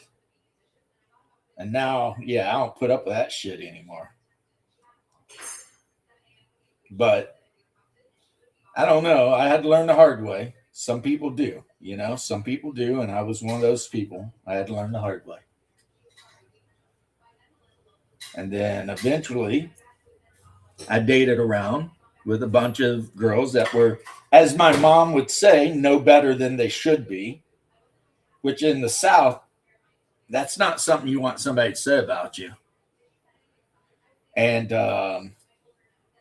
you know, like if somebody looks at you and says, yeah, well, that person's no better than they should be, they're basically saying you're a scumbag, is what they're saying. You know, that you just do whatever your animalistic self wants you to do. You don't even try to be the better person. So a lot of times in the hillbilly parts of Kentucky, especially, if the old lady is looking at some woman and says, well, you know, she ain't no better than she should be, that's the nice way of saying she's a whore. You know, she's very promiscuous. She, you know, sleeps around. Now, if they think you're stupid, obviously it's bless your heart. But if they just think you're a scumbag, it's no better than you should be. Right? So I think that us hillbillies came up with so many ways to subtly insult people because in that region for the longest time, if you insulted someone, they might kill you. So, you know, not a grandma though. Like you know, there's lines even us vicious Appalachians would never cross. And you know, killing a grandma, that's something that, you know, I'm not saying it's never happened. It has, but it's definitely like in the neighborhood of what the F is wrong with you? You know, why would you ever do that? But yeah. So yeah, my first wife, she was no better than she had to be. And I tolerated it for a very, very long time because I was a simp ass bitch. That's what my brother always said. You were the vocalist in metal bands. That's badass. I mean, what kind of metal are we talking though? Are we talking like the metal where they scream and growl? Or are we talking like, you know, Iron Maiden metal? Because when people say metal, I kind of want to know what we're talking about because some of the stuff people call metal, I'm not sure if I think it is metal. I'm not sure. Like for a long time there, they were calling what's it called? Limp Bizkit was supposedly metal or new metal. And I'm sitting here like, okay, I like a couple of Limp Bizkit songs, like The Next Guy. It's kind of a guilty pleasure, let's be honest. But metal?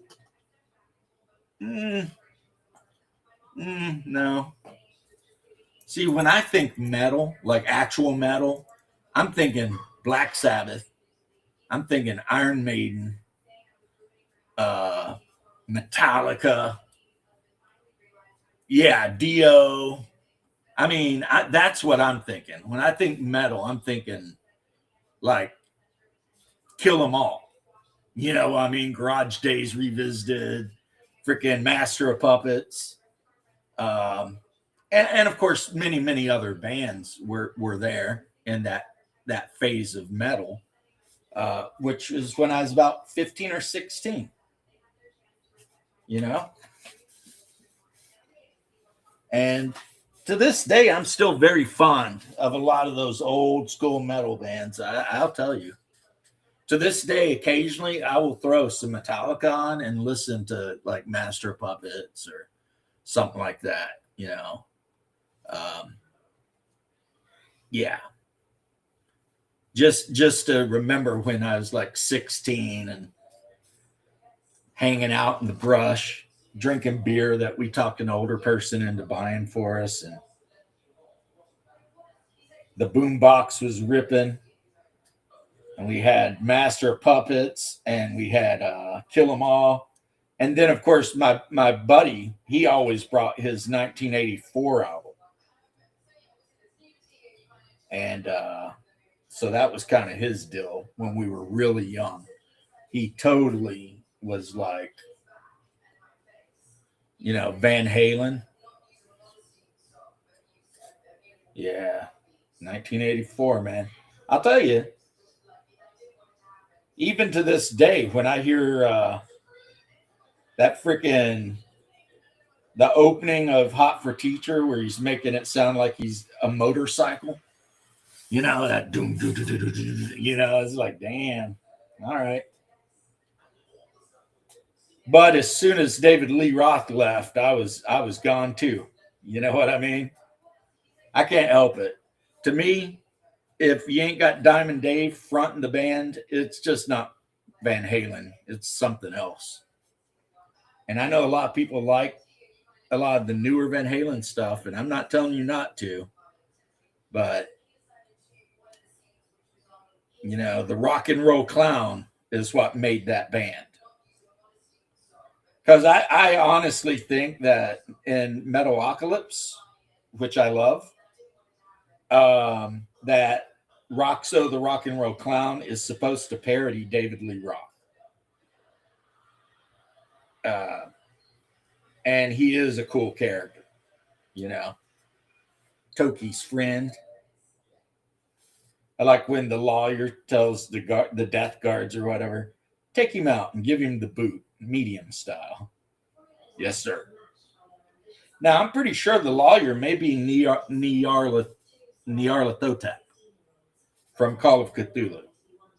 I'm pretty sure that's like part of the, you know, there's something going on, Sumerian gods and great old ones and all kinds of shit. But I haven't ever watched the very last episodes, if they even exist, so I don't even know for sure. But when I was younger, I mean much younger, and my daughter was like 12 years old. Yeah.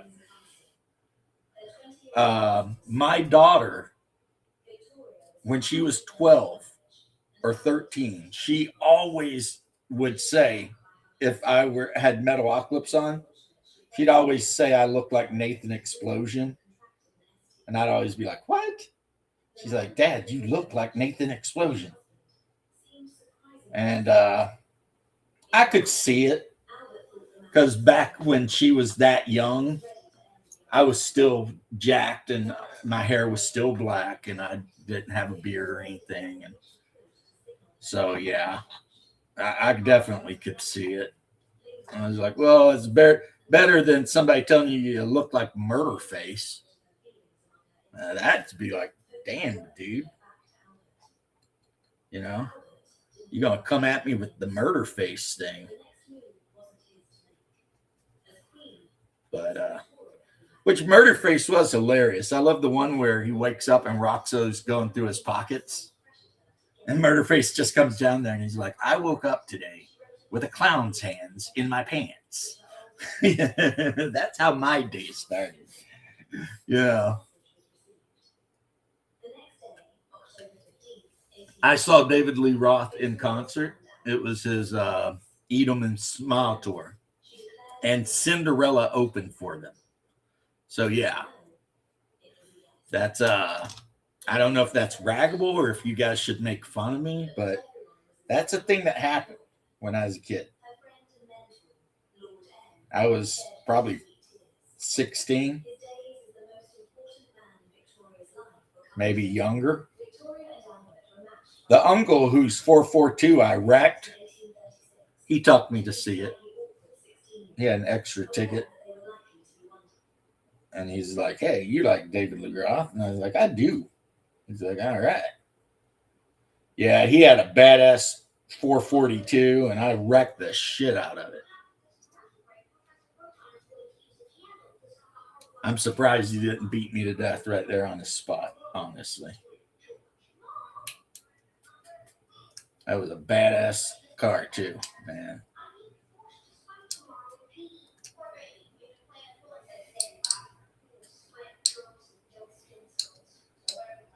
I don't even know if you can find those anymore.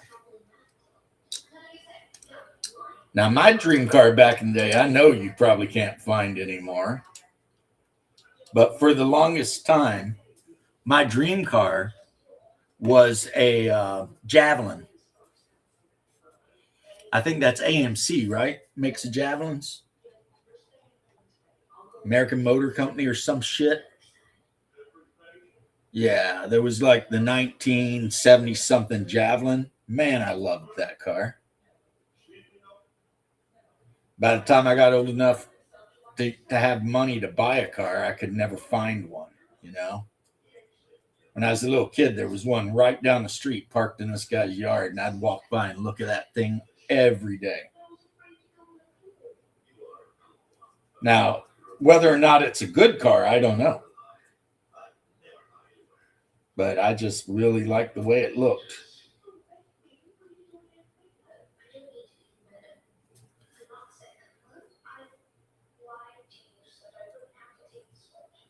Okay. I know you guys can't see, but I will describe. I am currently taking all of the blimmies that I had painted a dark brown the other day, Sideware brown, I think, and I'm dry brushing them up to a tanned flesh color. Now, when I get them all dry brushed up to about the same color, I will take my Gilliman flesh shade and hit them up with the flesh shade. And then if that works out pretty good, I'll be done. And if it don't, I might have to do another dry brush, a much lighter dry brush. And then I'll do the weapons. I mean, I've been adding the weapons to them. So right now I've got like 3 or 4 of them with bows, a couple with crossbows, but majority they're packing melee weapons and big shields, like woven shields, you know, like big shields woven out of reeds and stuff like that. So, yeah.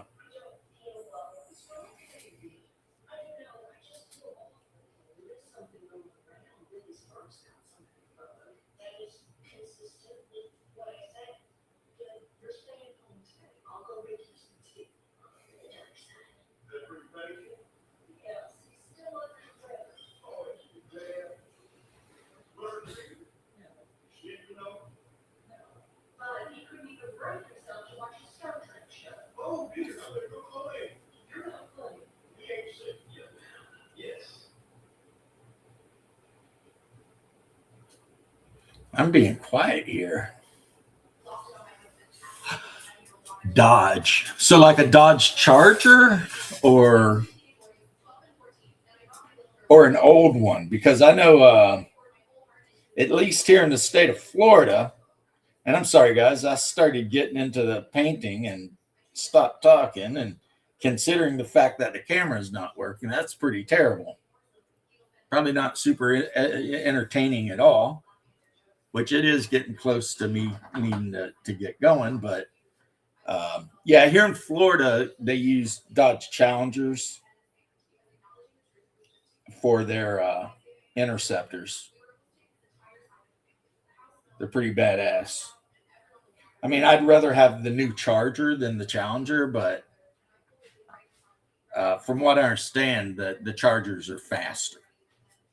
So, but that don't matter to me, which one's faster.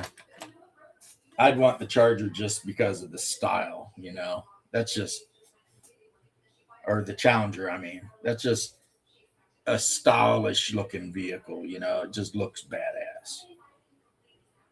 And, yeah. But in all reality, if I ever buy another vehicle again, it's probably going to be a truck. I haven't made my mind up yet. I mean, I loved my old Chevy. I had a Chevy full size, and I loved it. So, but I might consider a Ford if the price is right. You know what I mean? It's real. That's really what it is for me. If the price is right, I would consider like a Ford F-150. But if, all things being equal, I would probably rather have a Chevy Silverado. And yeah, Dodge is not even a consideration in this. For I don't even know, for whatever reason, Dodge is just not something I'm thinking of. I mean, what does Dodge do? Like a Dodge Ram? Yeah, I'm not sure I like those.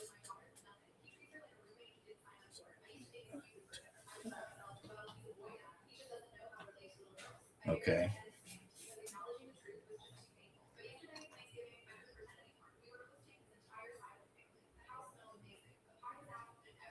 All right.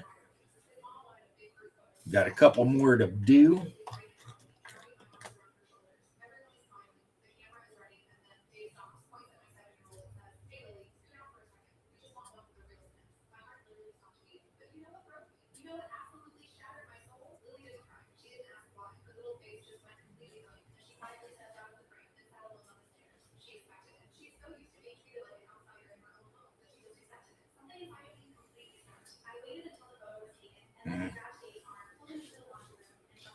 Yeah.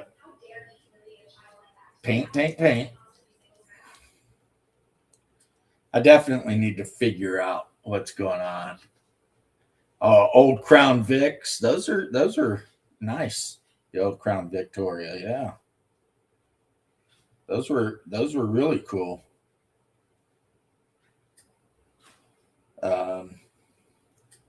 My first car was a 1986 Monte Carlo. And I think it had like the 305 in it. It is a two-door with a 305, I believe. Now, granted, I'm remembering stuff from an extremely long time ago, but if I remember correctly, that's what it was. And, it was a nice little car. It was like this weird kind of dark metallic brown, and it had like the half roof that was leather or leatherette or whatever the hell it was. It had like a half of the roof was supposed to look like leather or something.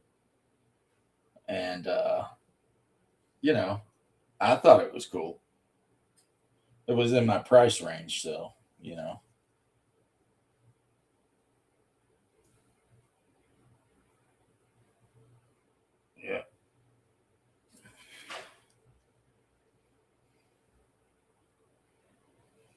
Then I'll tell you a story. One time, Hungar and I, my brother, snuck out and got my mom's car keys. She had like a 70-something Camaro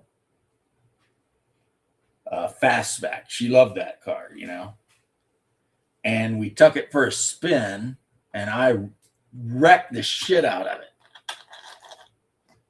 Like I turned too sharp, and there was a bollard there, like a big steel pole in the ground, and it caught the passenger side of the car right about near the front door and just caved it in as I drug around it. Oh man. Then me and Haas drove home and we were like, yeah, we are dead meat. We are dead men walking. That was that's probably one of the stupidest things I ever did, not counting, marrying some of the people I married, but yeah. And we went and told our parents, fully expecting to catch a beating, but we didn't. Because, my mom's nice. She decided not to beat us. But yeah, because I would have beat me. Like if I stole my car and wrecked it, I think there would have been beatings for sure. But we just got stern talking to and told not to do it again. Anyway, guys, even though you can't see, I've finished up the Scorpion Man I was building. He looks good. And I've got my blimmies ready to go for their wash. And I'm happy with that. And since the camera isn't even working anyway, I think what we'll do is go ahead and end this. And hopefully I will be able to figure out what the hell is going on that's making Restream act up with my camera. So peace and love to all of you. I hope you guys have a wonderful Sunday. And I'll see you tomorrow around 6.